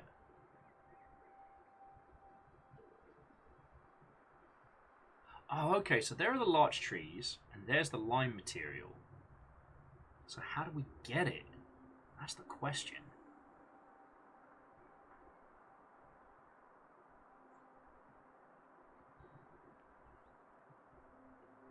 Decisions. God darn it, Uncle T. Saying they hadn't heard the expanded version of that joke before. The supersized version, if you will. Look, I have managed to resist the call of terrible, terrible fast food since the Char Aznable burger. And I am holding strong. I'm holding strong. Guinea pigs are dead-eyeing me, being like, vote.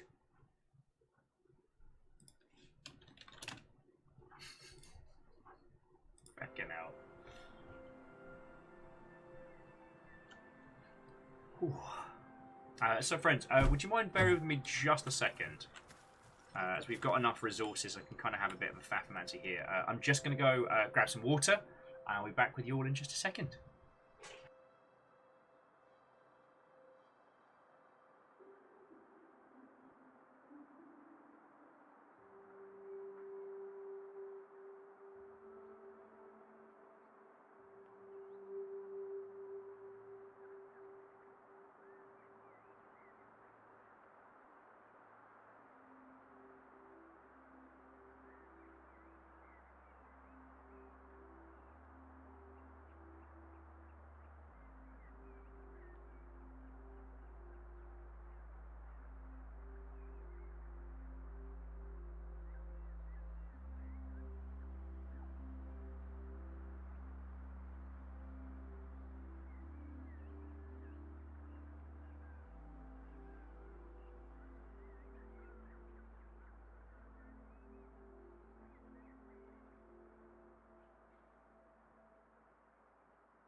Red Burning Dragon, hello! This is a witch-free zone currently. Though my poor character is dehydrated, so I'm just going to sprint to get some water. How is it going with your lovely, lovely selves? Yeah, just go straight in. We can do a spot fishing today.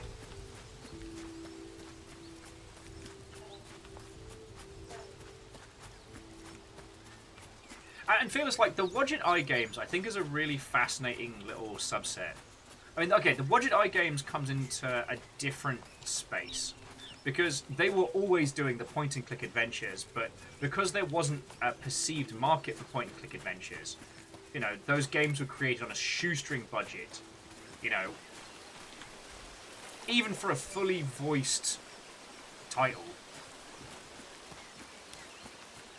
I think our little adventurer might not make it. Kind of forgot I was leaving the game running.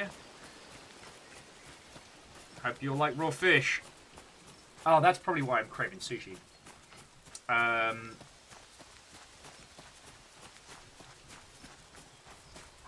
how are you doing?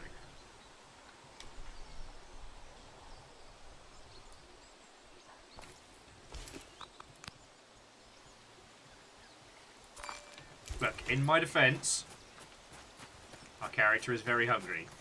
So we'll catch some fish. Fox gets first of the goodies. Jobs are good. Sorry, where were we?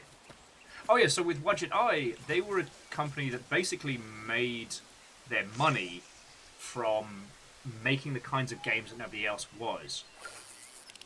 But, you know, they were doing it long before, like, you know, Broken Age and the adventure game stuff. You know, the perception was that point-and-click adventures was gone. But, you know, in actuality, they just weren't forefront, you know. We weren't getting more Monkey Islands and Sam & Maxes and stuff, you know.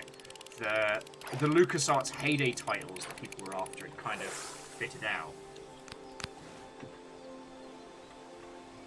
Here you go. Have a little bit of fish. Amos, you're so okay. My boy. You hear the whinging in the other room, right? Stop it. And that is something to be aware of when you are creating games. Because, like, if you want to make a point-and-click game right now, like, Wadget Eye actually does a whole bunch of services. I don't know if they necessarily publish, but they do, they've handled a lot of the audio direction for voice talent and things like that for other point-and-click games. They've done a lot of work in the space.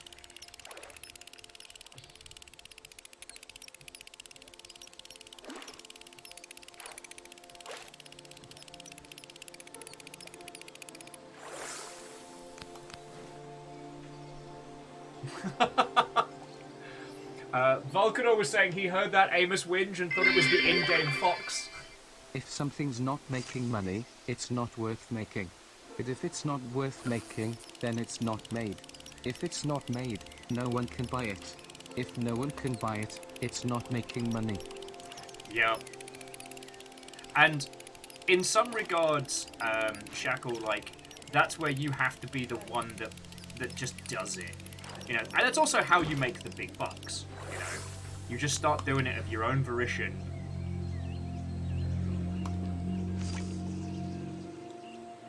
Yeah, and Andorf, how goes it, friend?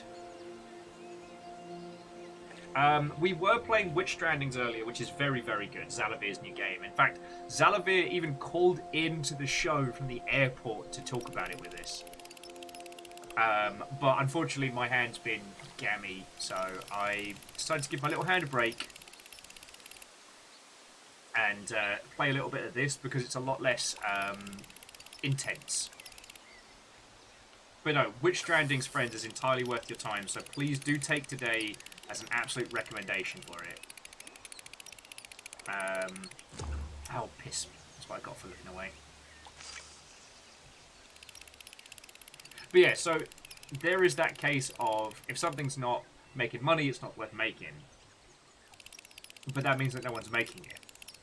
You know, trying to identify the spaces where a video game does not exist and needs to is an entire art and craft in itself. Like, no joke. Turn the rod left. Turn the rod right. Throw the rod! I'm getting all the good fish.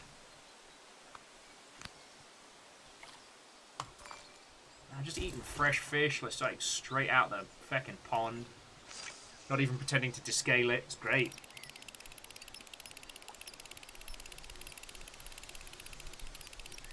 But yeah, but sometimes, friends, it's worth having that little discussion with yourself about, like, what are the games that I missed? What are the games I wish I could be playing right now? Because, I mean, let's be honest. You're hanging out on this twitch.television on a sunny Tuesday, either for your evenings or while you're working, what have you. That means that you yourself are pretty engaged in video games as a whole, right? It means that you are either someone who spends all the time or a fair wedge of money in the video gaming space. What that means is that you aren't too terrible a representation of your potential market. Do you know what I'm saying? Hang on, let me catch this fish because I'm getting into complicated points here. Like, it's the idea that if it's a game that you yourself would play the absolute hot feck out of, that means that there is a market out there of people who are also like yourself. He's on to me! Quick, chase it! You've been rumbled.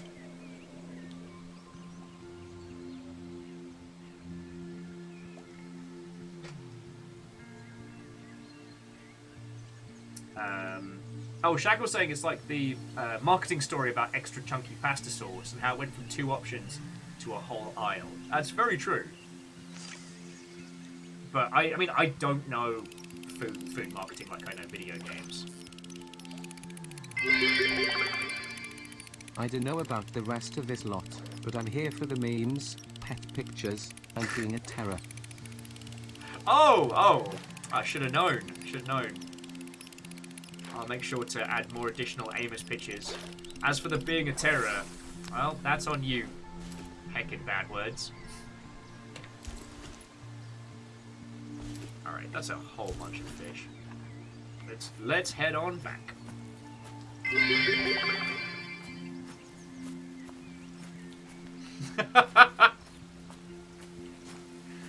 And Uncle T, thank you for the 100 bits. And thank you all for everything you put in.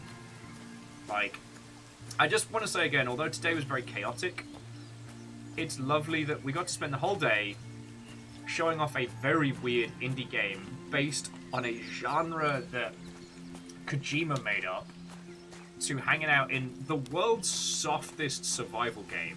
Like, this game is so soft. Except for when the bear jumps you, but that's not a story. But, like, the pace of this game and everything is so calm and adorable.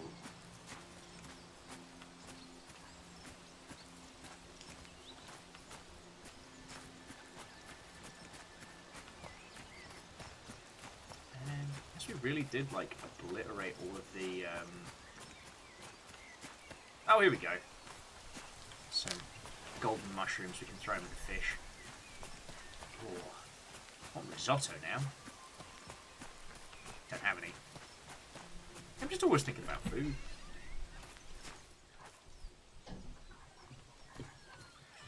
Right. Let's cook up a spot of dinner.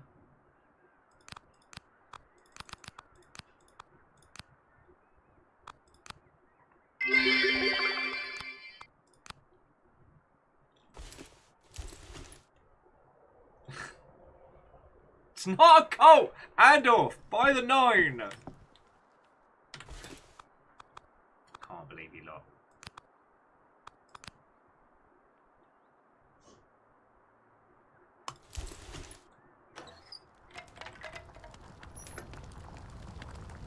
Can't believe you lot.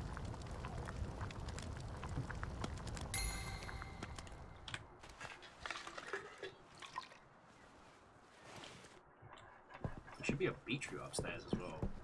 Cook it up with some.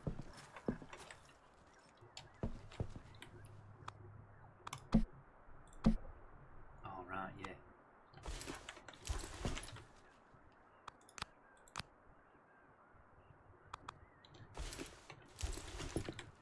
in, court later.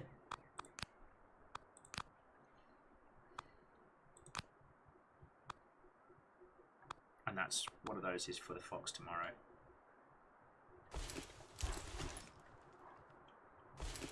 Sorry, is me getting distracted.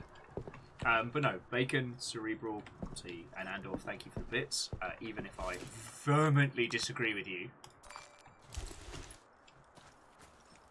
Lost Flower says, remember, bears can climb trees. Shit! I forgot to go get my turnips from upstairs. With all the faffing about and the talk of cults. It's not a fucking cult. You're all a bunch of terrors.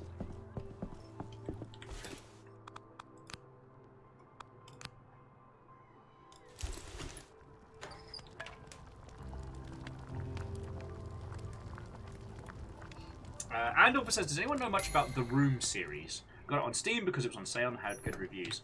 Am I right in saying it was the Room series that originally started as a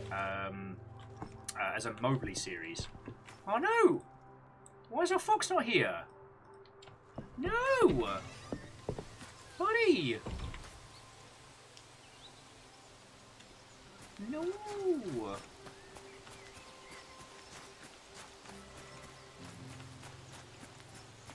I don't care if I get hyper-fucking-thermia. Why are you over there, buddy? Go home. Alright, come on. Get a fox, they said. It'd be real cute, they said. But yeah, by my understanding, the Room started as a series of Mobley games that were kind of like escape room puzzles and just got better and better and more interesting as time went on. Don't worry, the fox has a little doggy doll.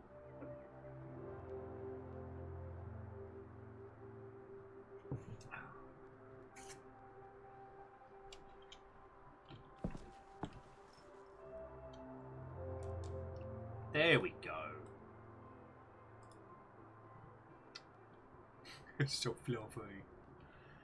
The other thing about foxes is they have the stank about them. So, like, this is a pastel cute kind of like survival game, but I can assure you that between the unwashed person and the fox, the stank in this cabin would be something fierce. Also, we survived 2 weeks in the woods, so go us. Alright.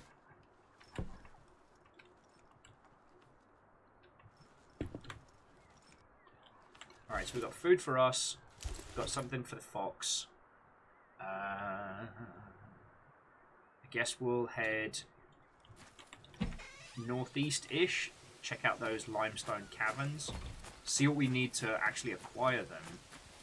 Because we need limestone and we need tree sap to make glue.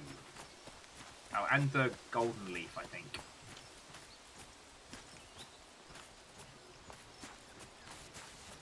Ironically, there is actually an RPG Maker game of the Room, which is bizarrely good.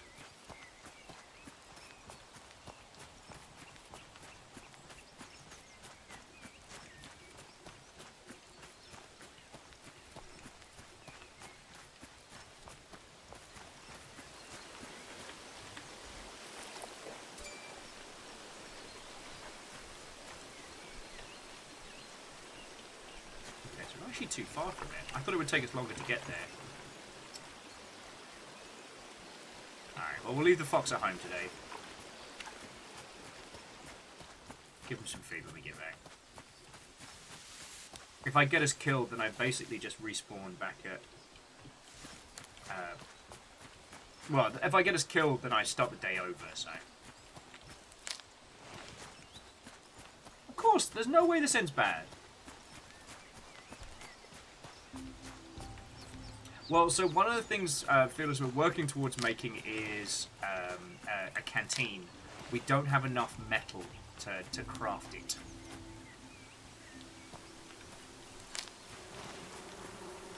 Bees.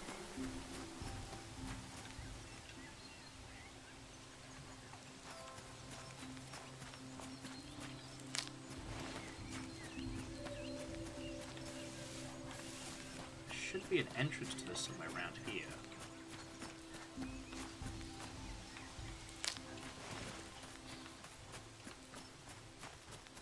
Lingonberries. The berries what linger?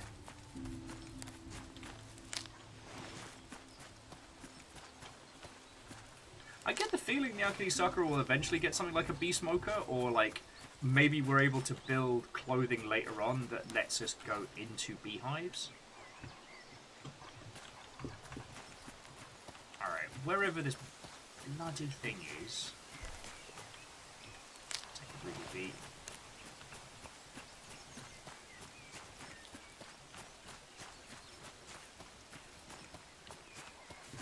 Alright, according to the map, we should be right on top of whatever this bloody thing is.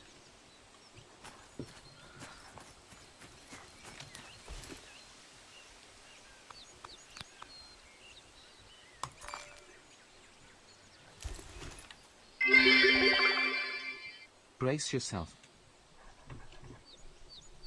Oh shit, Quasi! Fuck! Am I allowed to say that I was not braced and I was not ready? Am I allowed to say that? Bloody hell. Okay, a lot of you have been chucking in like 1,000-bit drops today, and you'll know that's still $10. That's keep that. Words are hard. Quasi thank. Yo! Oh, this psychological thing where I get overly generous when I stress out. It goes very deep into my own unique emotional damage. Oh no. I mean, Quasi, that's 2,000 bits total. Don't feckin' thank you.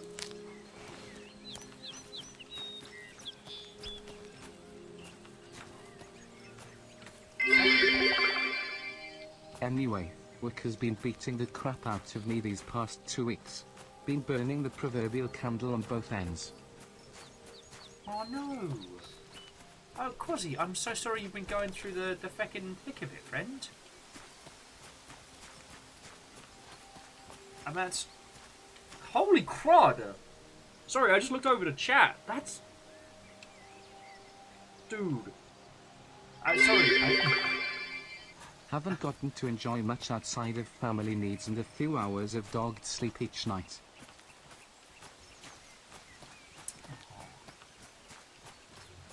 Well, shit. And thank you. I'm really fucking grateful.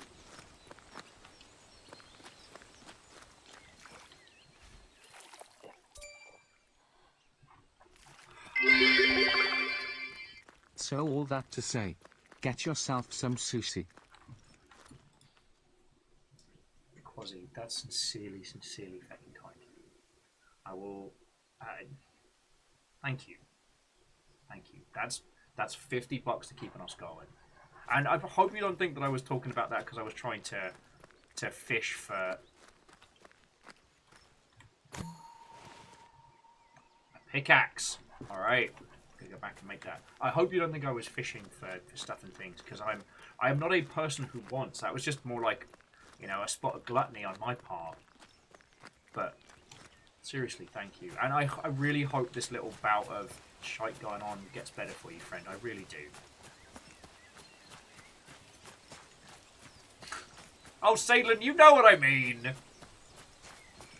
You know what I mean. And hopefully, like, a little jaunt through a calming forest in the background and stuff helps you breathe and have a feckin' chill, yo.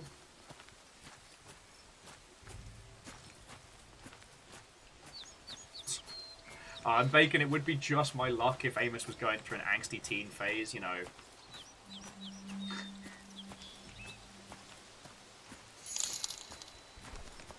Such a best fisher kappa. Fuck! You lot can't be doing this! Uncle T, thank you for $25. I'm just... Thank you.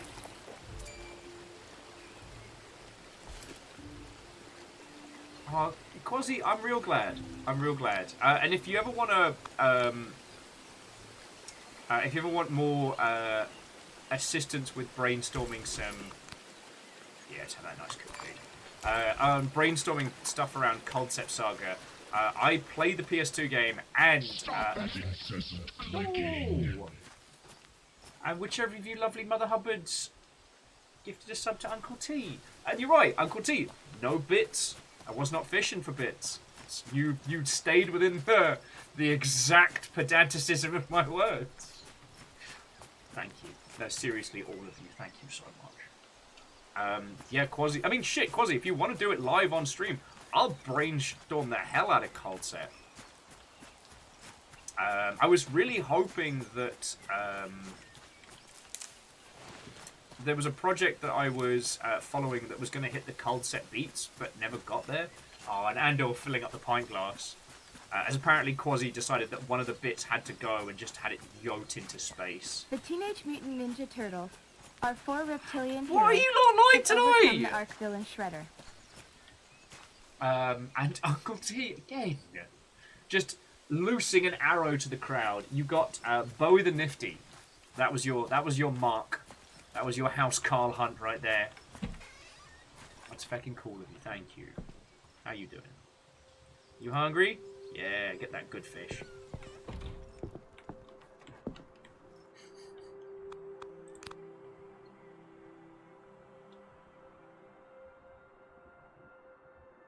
You know what? I'm going to put the beets down here, because we tend to use them with the... Actually, I'm just going to do just like a jam.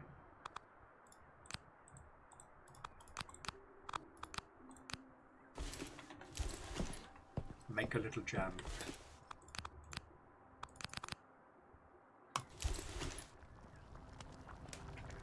Oh, that's fucking cool of you. Thank you. Yeah, I completely lost my train of thought there, friends. Congratulations. You've done me. Alright, and you can follow me. I'm going to go out on adventures. Okay, so what do we need for a pickaxe? Beeswax! Alright, so we need beeswax. Fuck. And we need glue. So we need 2 of the lime, 1 of the larch resin, and a bunch of yellow leaves. Okay. Welcome to challenge mode. Alright, let's go stick my face in a beehive. Probably have to make a medkit after this. Alright, listen for the buzzing. And then the screaming.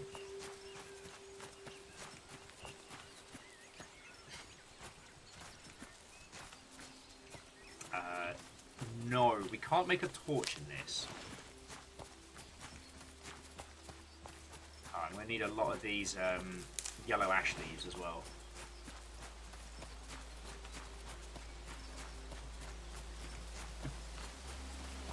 Here I was just minding my own business.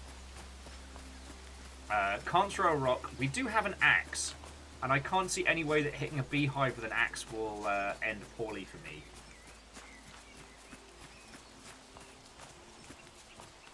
Alright, now I was pretty sure there were some bees around this way. I remember there being some near the pond. Or I'm completely losing my marbles. That's also possible.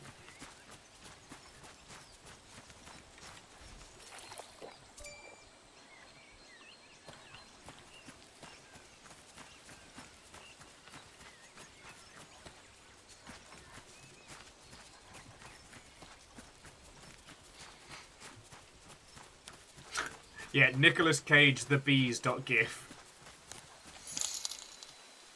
Yo! Proudly playing with Will's emotions. Just purchased Play with Pride for $20. Feckin' yeah, okay, whoever that was. You lot have been feckin' lovely this evening. Seriously. Oh, I should say this afternoon. Time travel's weird. No, seriously, all of you, thank you. I was going to say, like, we can brainstorm some cold Sepian flavoured nonsense, but that might be a little, what's the term? That might be a little obscure. I'm just checking the Humble Bundles because I saw one. Hey! And Zeke, what, ho, friend? Witch Stranding was very, very good. We're taking, I've been taking a break because my hand's been hurting, and it was a little much. And some lovely Mother Hubbard just picked up the Play with Pride bundle, which is Monster Camp, Lost Ember, Coffee Talk, 2064 Read Only Memories, Monster Prom, and Kitty Powers Matchmaker. And that is going for another 8 days. So if you need it, you can get it. It's there.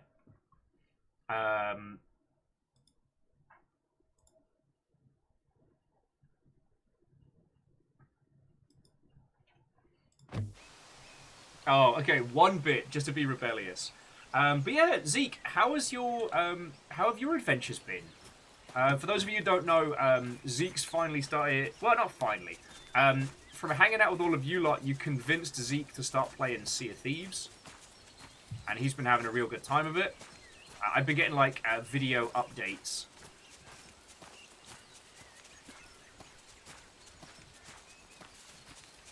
Okay. Zeke was saying, too long to explain, off to go get a coat. Bear. This is bad. Go home.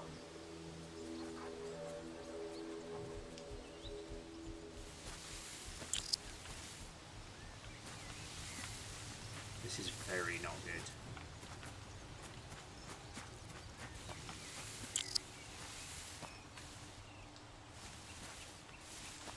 Bears can be avoided, but they roam around useful loot.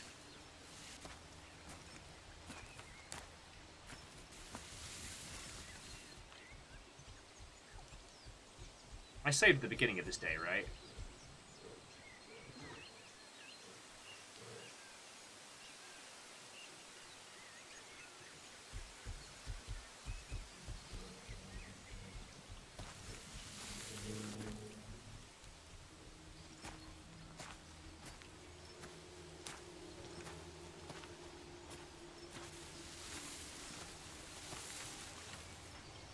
There's a blueprint right there that I need.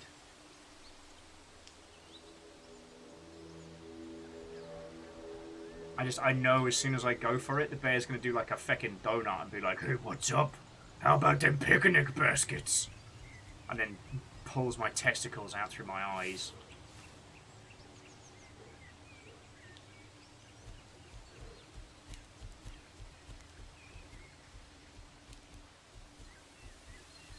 Although, if there's a Mother Hubbard you want to tell you where the bees are, it's Winnie the motherfucking Pooh.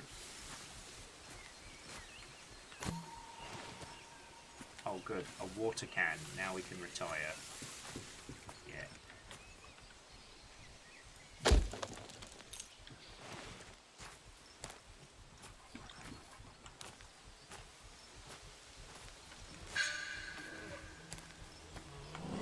Fuck! Fuck!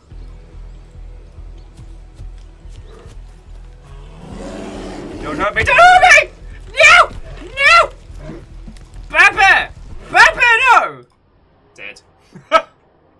Alright, so we know that the blueprint there is just a fucking canteen. We've already got one of those! As this game goes from, like, pastel lovely to... Okay.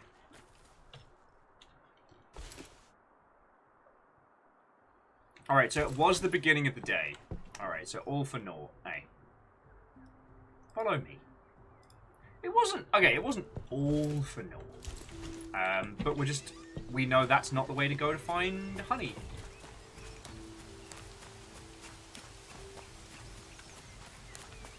Because I noticed in our inventory we've still got the blueberry jam. Well, it's like a raspberry and blackcurrant jam, so... Which is surprisingly good for healing, weirdly. So we'll go off on a little run. We'll see if we can find... Oh, those are just getting cooked up with some fish. Yeah, that got a bit revenant real fast.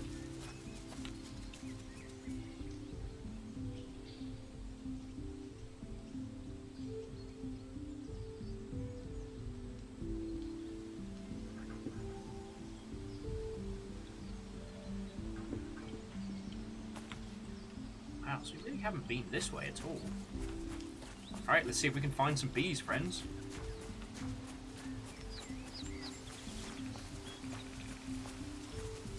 You want to know how to make homemade bear mace? We may need that.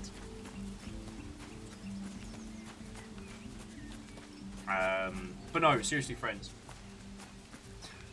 You know I don't expect anything from your lovely selves. I'm just always fucking grateful for it. So thank you. Alright.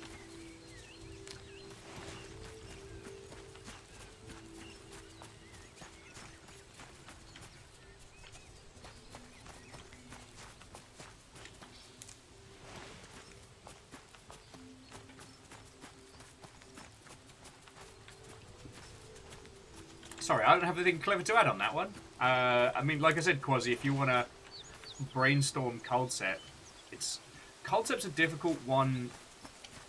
Again! Fuck you, bears.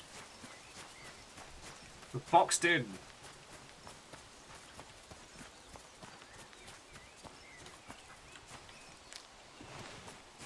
Boxed in by bears. I'm sorry, I was looking at the map and thinking, God, it's weird, I haven't really explored this area. Now we fucking know why, don't we?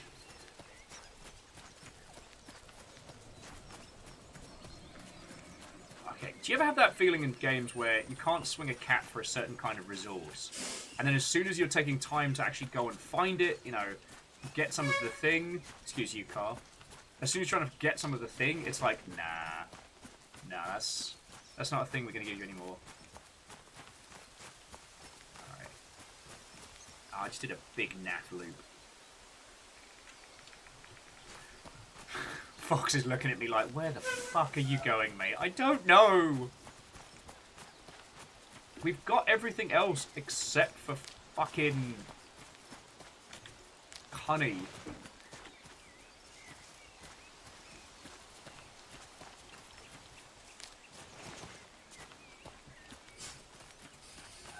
It's the bear's god, Vermintly.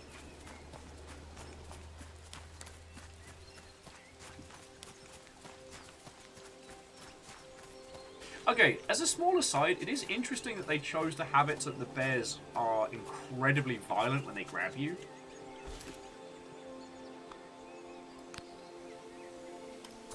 As opposed to, say, the rest of the game, which is very soft, which is very,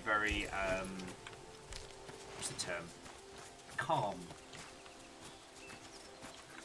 Just listen out for that fucking buzz. Bibbidi bobbidi buzzity boo! Where the fuck are those bees? It doesn't rhyme, it was never meant. Actually, so Shackle, there is a mode sans bear.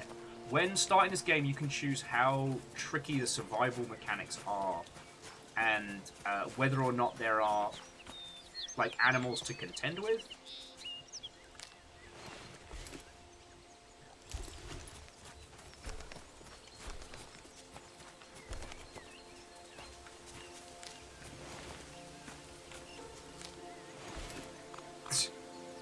Sorry, just Bacon was like, I mentioned that the cabin probably stinks to high heaven. Maybe the bear's offended?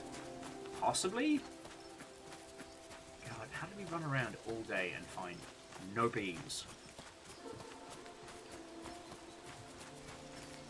Maybe the game's trying to make a comment on environmentalism. This is what happens when there are no bees, you shit! Yeah, we can't get down there without... Don't tell my knees, my achy breaky knees.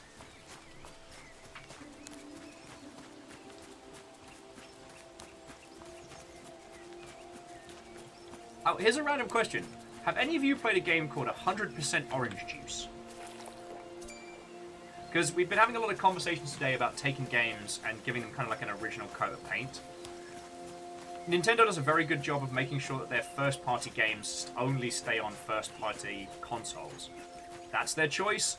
It's not what I would do, but, you know, there's a reason why Nintendo has been a successful business for as long as it has, and I am an idiot on the internet. But one of the things that was really interesting is that's absolutely a game that has succeeded because it's an existing game with a coat of paint.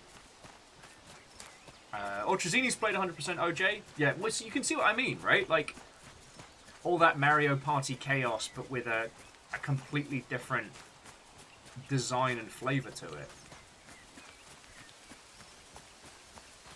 The cabin's doing alright. We can certainly do better.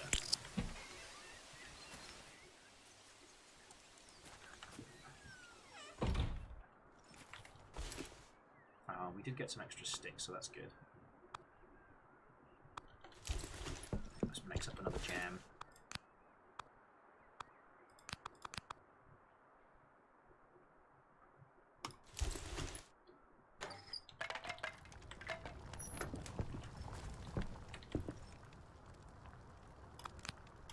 Alright, so we've got enough of the... How the bloody hell are we going to get? How the bloody hell are we going to get some stuff from some fucking bees? Right, this is the challenge right here. Because once we have the pickaxe, we can get the stuff we need from the caves. Once we have that, we need to get the sap. Once we have all of that, then we can start building glue. And glue is kind of like our next big, I don't want to say bottleneck, but you know what I mean.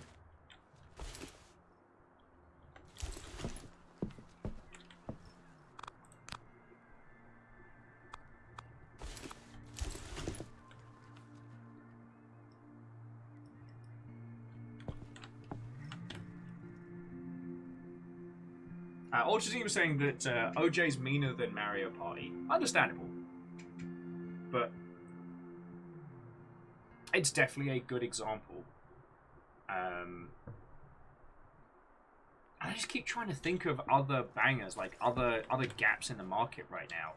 You know?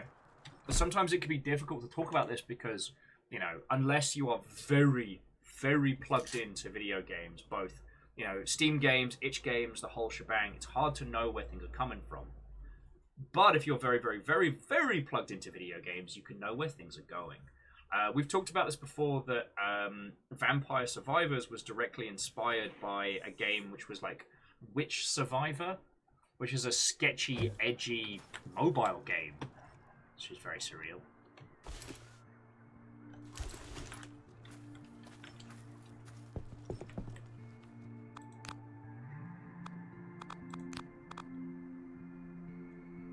Up some sticks while we're out, but we're literally just on the hunt for honey. And you're not hungry, but you are hanging out with me.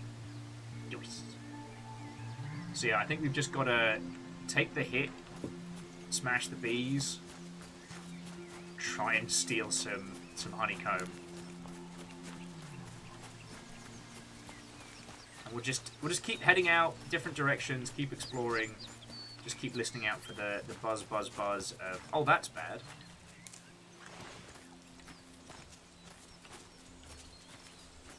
Oh, but yeah, sorry, here's me with incoherent nonsense, but what I mean by that is,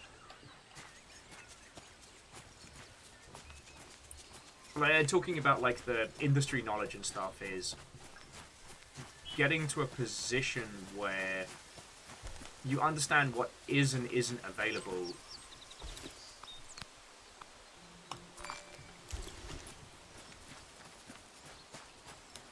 And thus knowing if you are moving into a new territory requires a lot of research. But no, sorry, the thing I meant about Vampire Survivors was it was a very, very successful concept on another platform that got a coat of paint and did very well on this one, on Steam. So then it gets you kind of to thinking, like, what, if any, are some of the other successes in the mobile space that would work very well?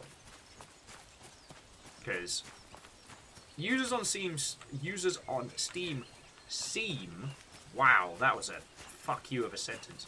Users on Steam seem like they are very against mobile. But more often than not, they seem to be against like the monetization systems that mobile employ, rather than necessarily the games.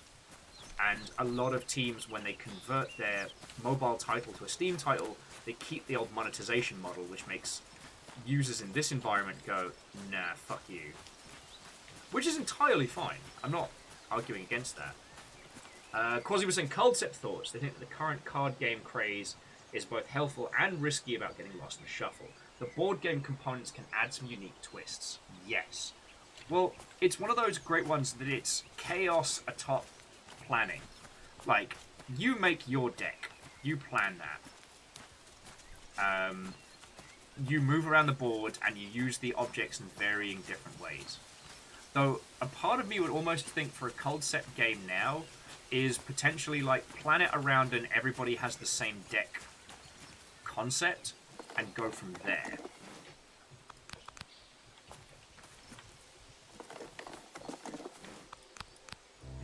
Cool. Glad we're finding all this stuff, but where are the fucking bees?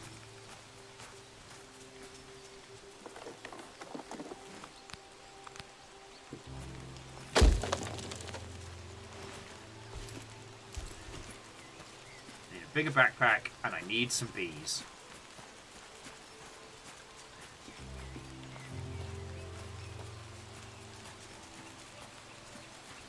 Sorry, where were we?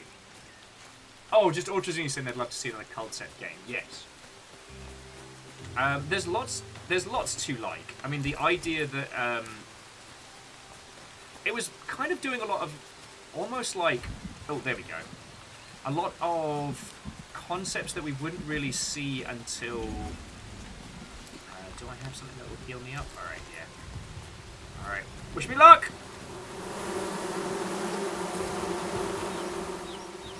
Huh.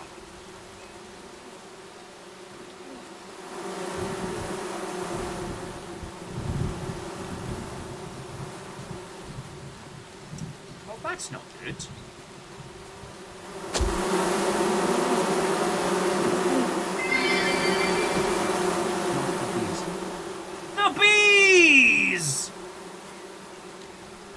In severe pain!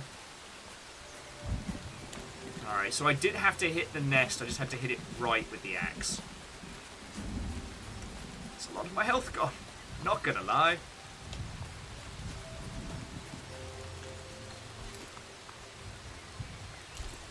Let's go build a pickaxe.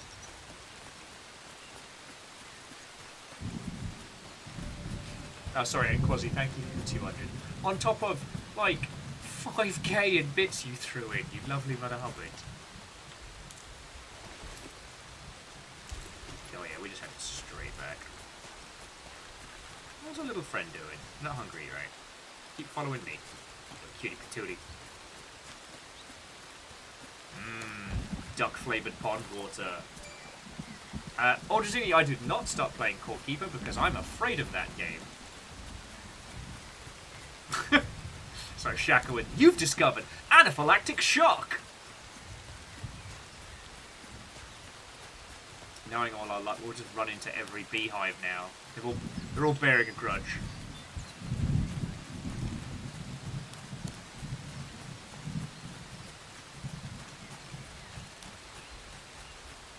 But with the steel wire and the steel pipe, we'll be able to make a pickaxe, and I think we just need that for...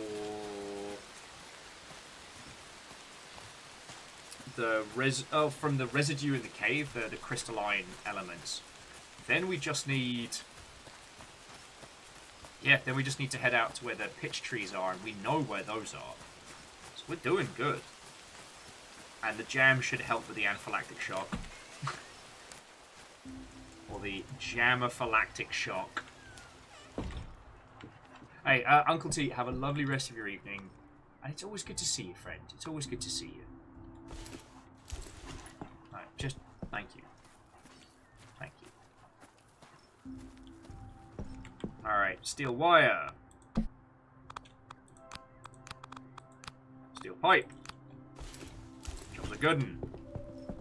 Make me a pickaxe.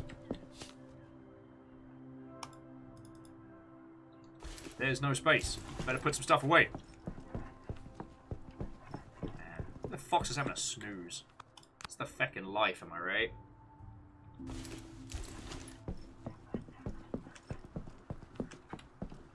That's the feckin' life.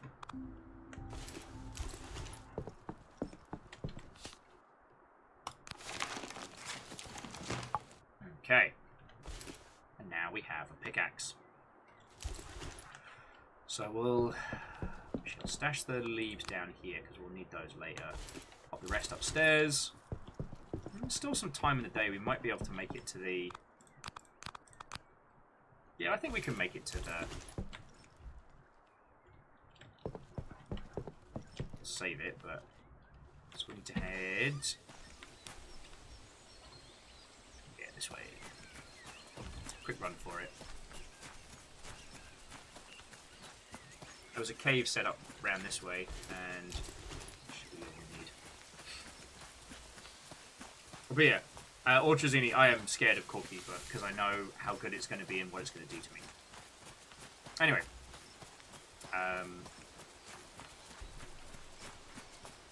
I really enjoyed Culdcept thematically because the thing I was nattering about is that with Culdcept it kind of takes the idea of almost like Planeswalkers from Magic the Gathering. Like you aren't just like a disembodied wizard casting spells, you're actually a person in the space.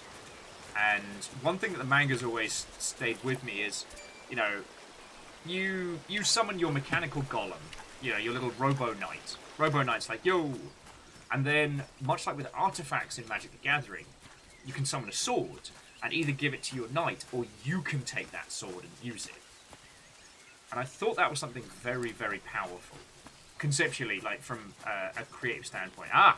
More bees! Told you we'd feckin' find a whole bunch of them. Cook up some beaten mushrooms later. We're here for this! Good shit. Don't think we'll be able to hit the tree sap today, but get that next. And then... I guess you want to build, like... I guess greenhouse next, so we can start growing stuff.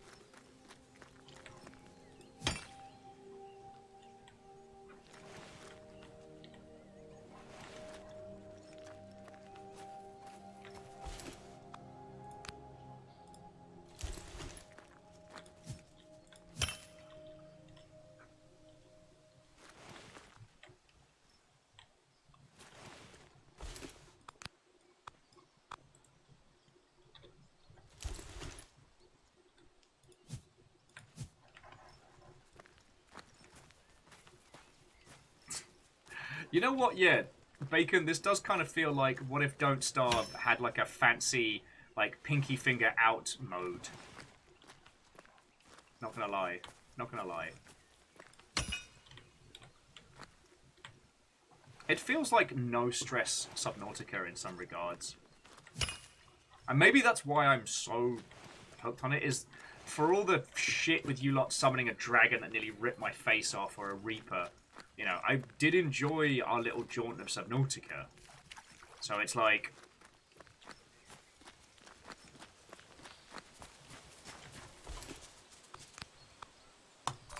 There we go. Let's hear it for the healing gem. So I think I've had that, like, that real itch for playing more survivally type games.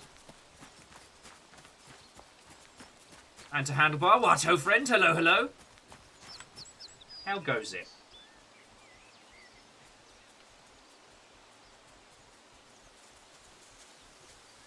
No kings here, friend. No kings here.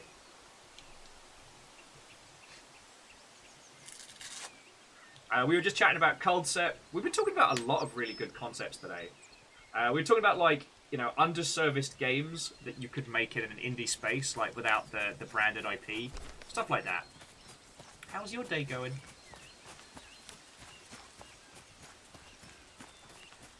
We finally got to the point where we're getting the resources we need for fanciful nonsense. Yeah, we'll throw a button mushroom in there. Why not? We're going to be able to start crafting glue in a little bit, which means we can start expanding our little base.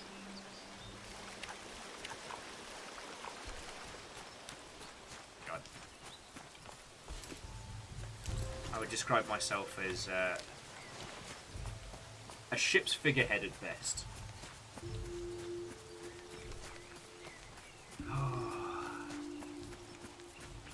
Okay, complete handbrake conversational change. But God, I really, really, really wish that Atlas, the what if Ark Survival Evolved but Pirates game was more stable. I don't want to say good. I've not had the chance to really experience it, but I've also not got the chance to get it working.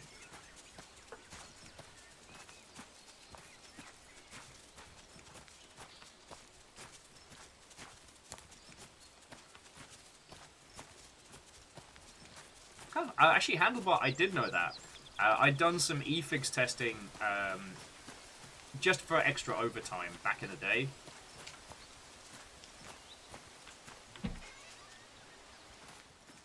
Sorry, eFigs is...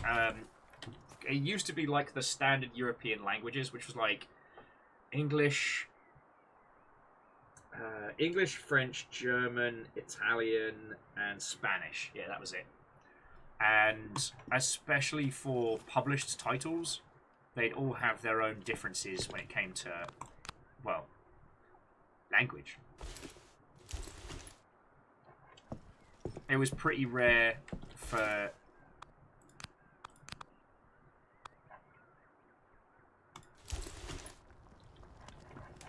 it was pretty rare to have just the English voice cast and then just everything else kind of faffing about. Some fish for the little wee lad in the morning.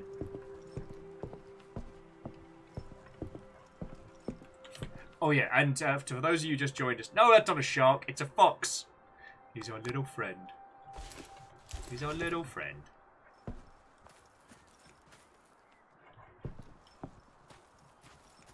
I think the greenhouse is our next project. It needs metal plate and glue. We'll need a lot of metal resources.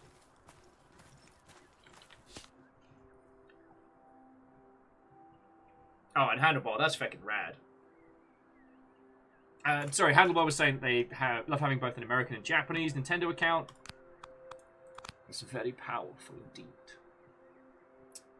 Steel pipes and bolts might be okay.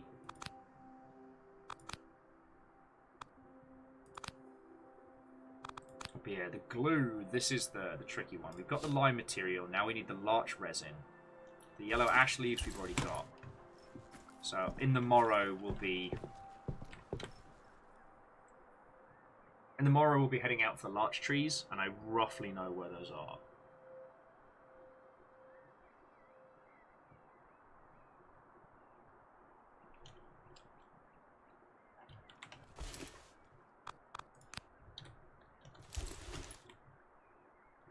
So 10 of that, got 7 of the branches, yeah, so it's just large resin, which is north and then across. So he heads... Oh, how you doing, little buddy? Yeah, got you some fish for the morning. It's going to be very good. Got some food on the burner. Little beaten mushroom. Delicious. To Dead Idiot Gaming. What? Hello and welcome, good evening. But yeah, I guess to those who just joined you, so Handlebar, the thing we were... I mean, I guess the conversation was kind of coming to a natural conclusion, but we were talking a lot about how you can find a space in video gaming if you look for games that you loved back in the day that just aren't made or released or available. Like, understanding the things that you loved about those games and asking, like, hey, why isn't this a thing? Feck you bees! And asking why isn't this a thing is a valid way of starting your experience.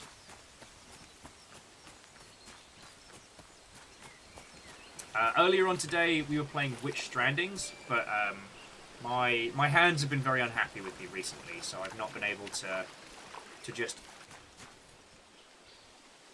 leap in and go hard as much as I would have liked to on that.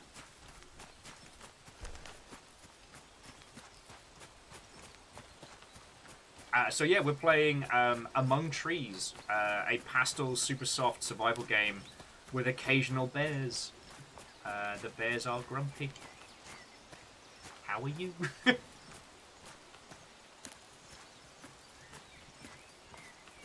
Also, between Quasi and Uncle T, like, people have been feckin' lovely today. Caffeine and so Akira Zero, so many people have thrown stuff in. And we got to have a really, really good chat with Zalavir, which is always lovely. Honestly, getting him on the line, even though he was in an airport and we had to deal with the famous baby in the background and the announcements, like, it was a reminder of why, one, I love talking with him, and two, why I really enjoy introducing him to you lot, because he knows his shit. And as indie dev friendos go, he is a very good person to inspire others, you know?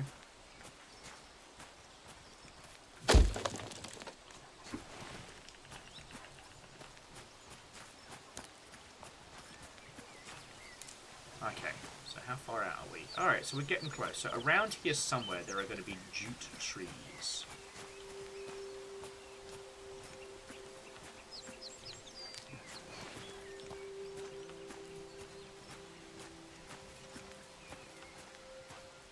Now we just got to find them. And we brought ourselves a nice tasty pack lunch. Fucking yo. But yeah, so that's what's going on here in the Longship today.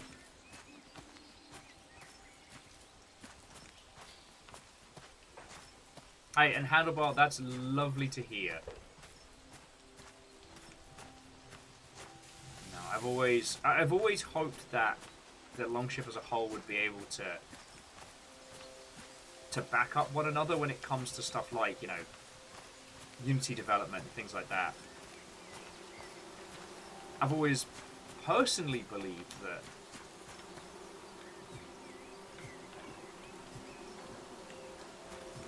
that's not one I can. Sometimes the Fox decide they are not coming with us, and while I respect it, and it's cute as shit, it is incredibly frustrating.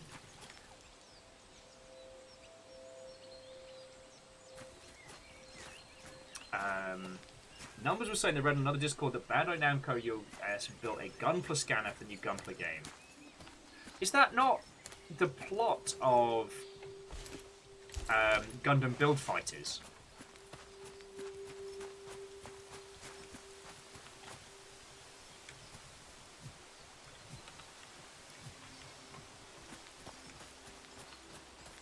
Alright.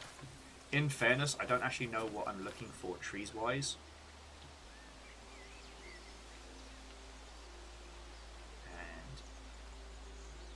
Absolutely going the wrong way.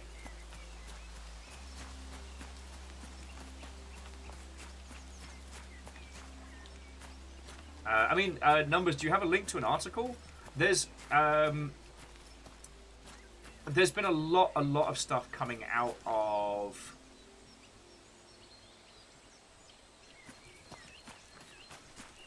Bandai Namco right now, just because they're currently under a ransomware attack, and so some people have been saying, "Oh, X, Y, and Z are the new exciting leaks coming out of this."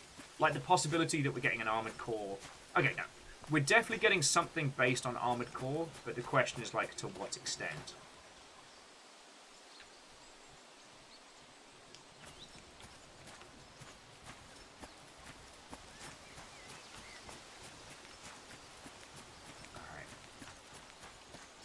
One of you gangly buggers is full of the good shit. Sticks. Sticks. No, you're just dry trees. Those are worse than regular trees. Cool. Beetroots are good for you, and they're... Still. Sorry. Put the Twitter link in game news. Okay.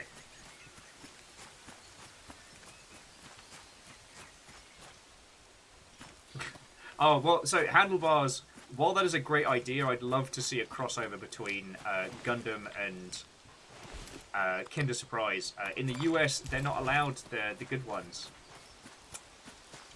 They have these weird, like, little... Ooh, okie dokie.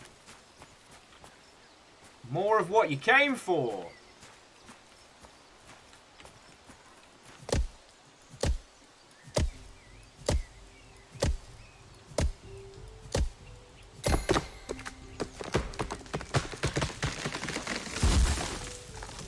Right. Wood, and there's the latch resin. So we need, what, 2?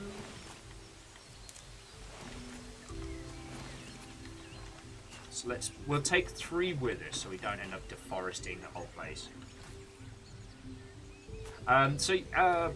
Eric's right, they did a series of Gundam kits that came in the cup noodle sets.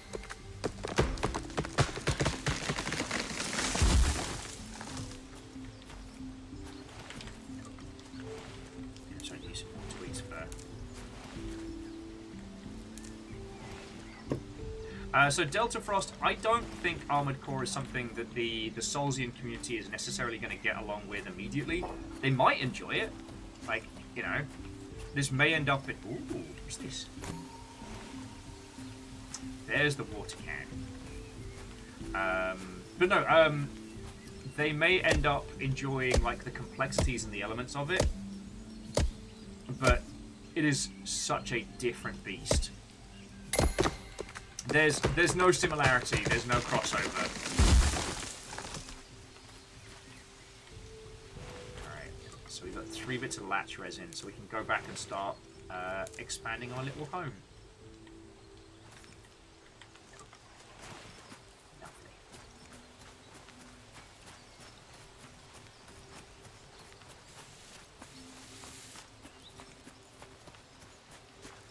And now we know where the fancy furs are. Just gotta churn through them.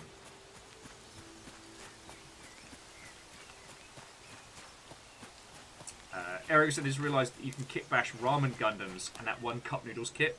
Best idea ever. Shit, yeah, you could.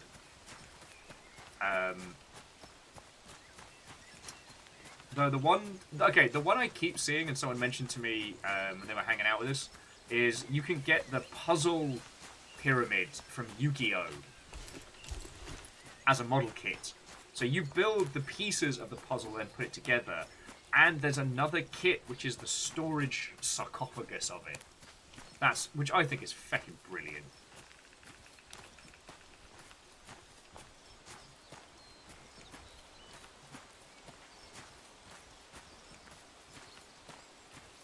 Oh, okay, so Handleworld was saying that the Kinder Surprise eggs, like the little toy inside an egg, inside like a hollow chocolate, is now available in the US. Heckin' yo.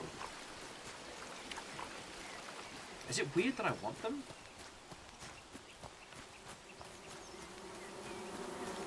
Numbers was asking if that kit then summons an ancient pharaoh that's really into card games.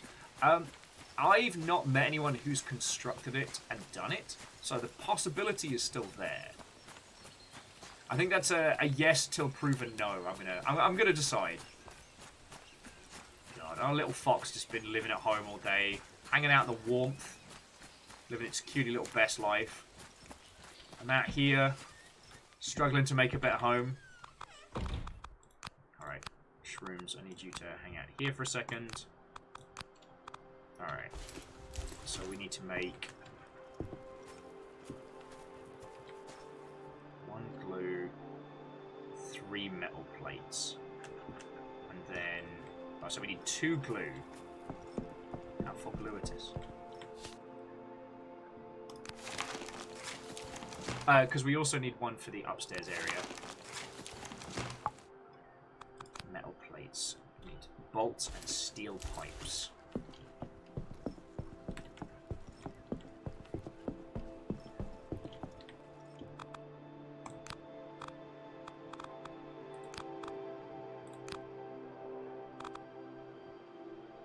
Oh shit, are we low on steel pipes? Oh, might be. Yeah, see, that's our food bin. Crap. Can we make steel pipes? No. Shit. So we need a crap load of steel pipes. Shit. Alright, how about the upstairs area? This just needs dogbane stems and planks. Oh, I don't think we've got enough dogbane. Damn it, dogbane! No, I've only got 2. Darn it! Alright. Pipes and bolts. Coming back.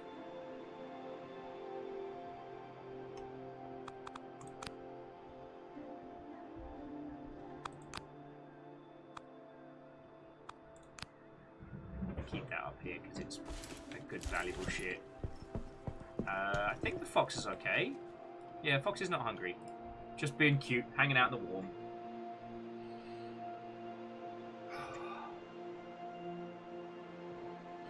So Delta Frost, in this one, we're building our little home. We find this cabin like abandoned and disheveled when we first start the game, and then from there it's just up to us to build our own little life. It's really kind of nice. We're gonna need bolts and nails for later and all. So once we get a greenhouse, we want to water it.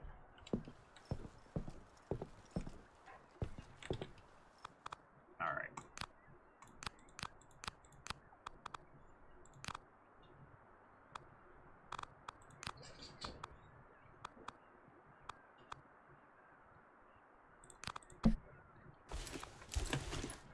We might have enough. Do we have enough of the dog fern? No, we only got 4. Darn it! Alright, well, let's cook up something for dinner.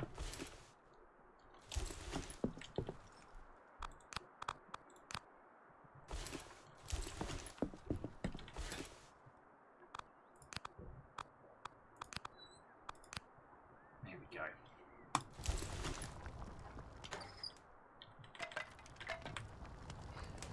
Oh, you alright, River? You okay, big girl? Sorry, Handlebars, I was just reading what you were saying, and I'm just like, that reminds me, I really, really, really need to work out how we're going to get Jurassic Park Trespasser to work.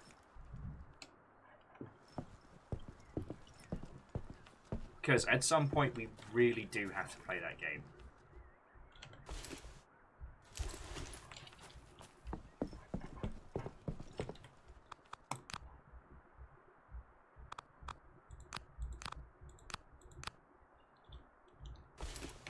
Like, I've talked about Jurassic Park Trespasser so much now that it feels almost irresponsible to not give it a run at some point.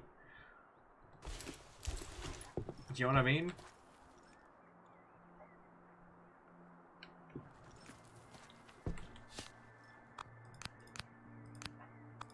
Did an owl?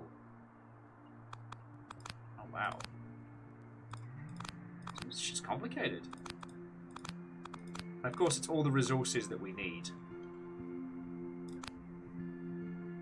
Oh, we could do it.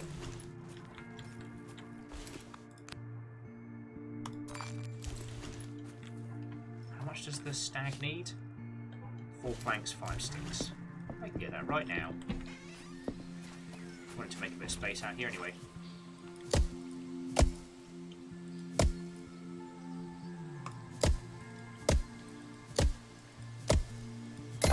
Oh, and numbers. You were saying it's Genshin Impact time. Genshin updates. What's the new content? Because, like, I'm over here waiting for the 21st next week, which is when the captaincy update on Sea of Thieves drops. And I'd be very curious to see how that goes. Deddy, I have played The Longest Dark. I played that when it first dropped. I'm still not sure how I feel about the story mode. But I'm very glad that it's a game that exists, you know what I mean? Okay, so the new update is a holding pattern for finally get the new country in 6 weeks. Yo! Oshazini will have a pentadab soon. I love how you'll like to inform me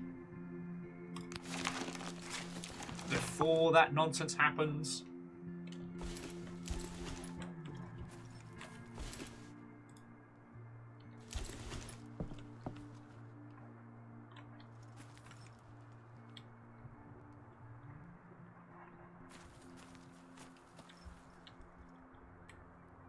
There we go. A little deer that can watch out for us, you know. I need to... Once we start getting more steel pipes as well, I'll start getting this place decorated with more plants and greens, you know. I think that's what this little cabin needs.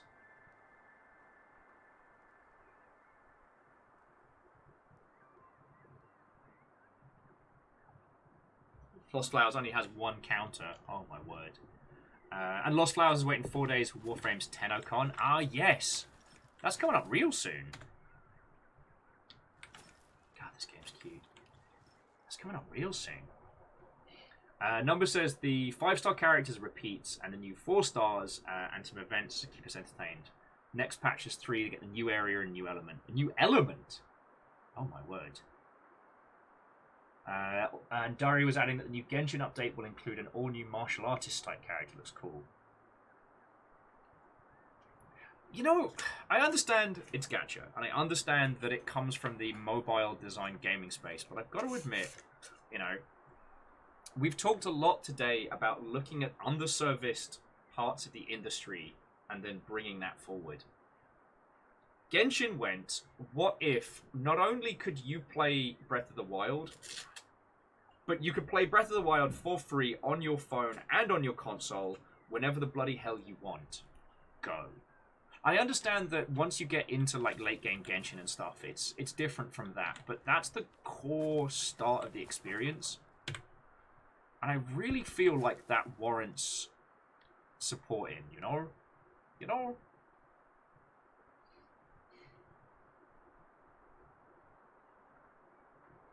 I think that's definitely something to be looking forward to. But yeah. Sea of Thieves updates on the 21st. God, then Caffeine's going to be with us the following week. Bleeding Nora.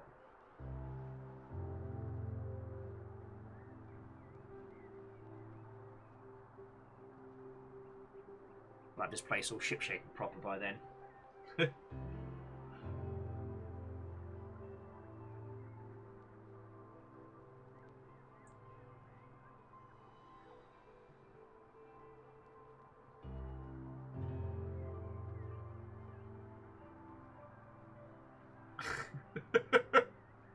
We're talking about dusty Doritos now. Bleed Nora.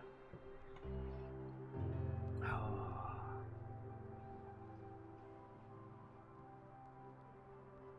I tell you what, dear friends. I tell you what. I think I'm going to bring our adventures to a close. I think we've hit like a really good point in terms of like banter and nonsense. But tomorrow there's going to be a slight change in scheduling. We are not going to be playing Hades. We are going to be playing Autonauts versus Pirates. It is a game that some friends are working on, and it is like automation versus robo-pirates. I've been wanting to share Autonauts with you for quite some time, so I'm looking forward to. Yeah, it's a stag looking out. And now that they've added like an RTS battle style to it, I really, really want to share it with you all. So that's what we're going to be doing. Then Anacrusis on Thursday, Sea of Thieves on Friday, and Saturday will be a strange evening stream. Also, I just want to say, like, thank you everybody on Saturday for bearing with me. I definitely was not batting for 100 on that day, but we absolutely, like, that feckin' like multi-dimensional noughts and crosses was amazing.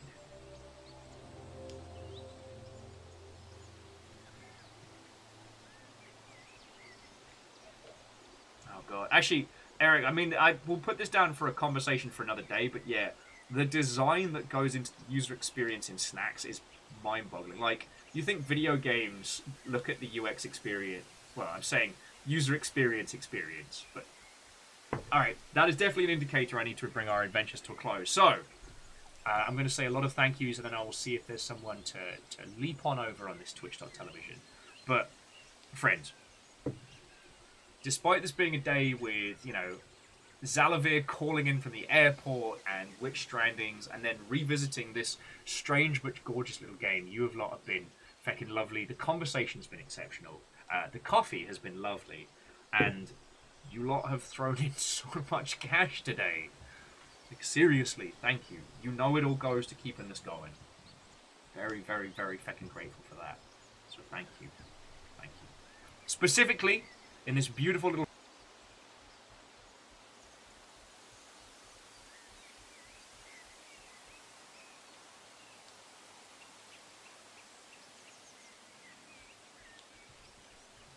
the following people.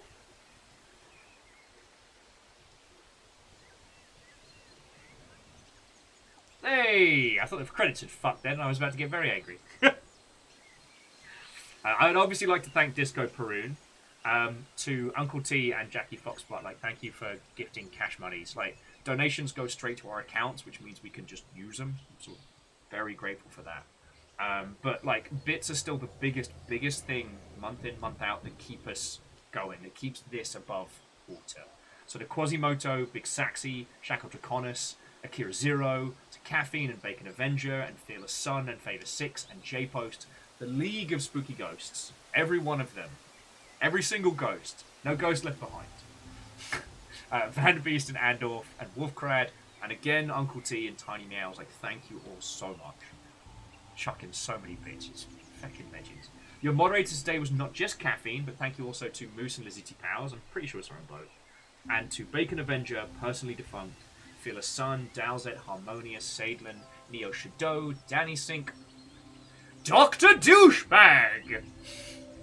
Sorry, I couldn't say normally. Asari Green Fire, Skynix Destoria, Hookshot, The Lost Flowers, Smug Rainbow Pony, the Mayor of Albuquerque, Temp Fox, Uncle T, Cerebral, and Boy the Nifty, whether you were gifted subs or doing a full 45-month spree. You feckin' legends. And Aperios, thank you for bringing in a raid. Feck you for being a terror. 50% useful, 50% an absolute feckin' nightmare. Okay, so that's just going to straight up pause on us. Alright. Continue with these smooth jams. And let's see who we can go hang out with. Oh, and Durry, thank you for throwing in an extra little 50. Like, it does all come together.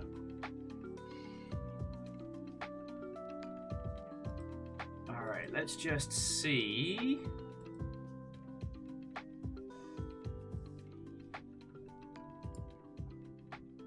Alright, we've got 3 potentials. So I just need to make sure these people are still live. Oh. Alright, so we've definitely got 1.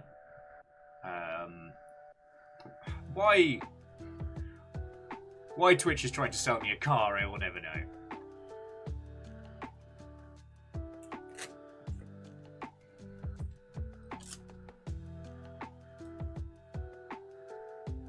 I know, I can hear a Perio saying you need to get Twitch Turbo.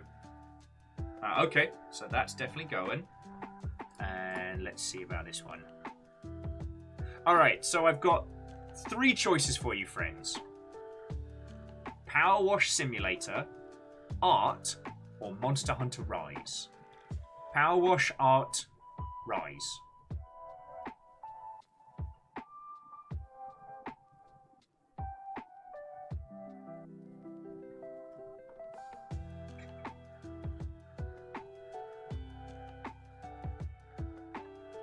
What strikes your fancy, dear friends?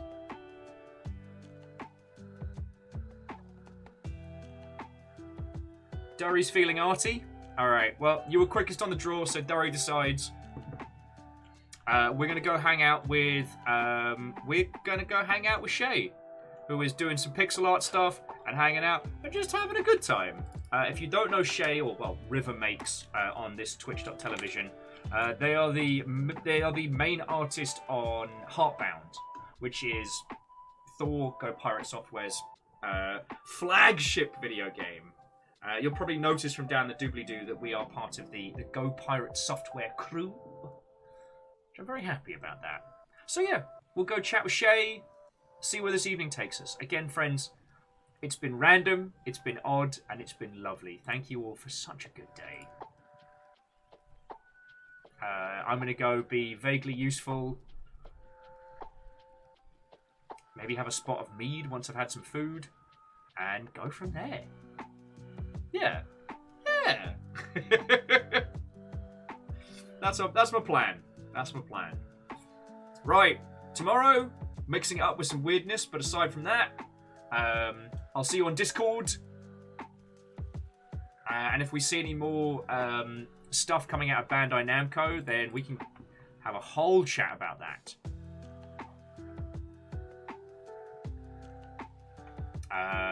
Oh shit! No. Numbers might be right. This might be a legit Gunpla scanner. Ooh. All right. To be continued, friends. To be continued. Have a good night.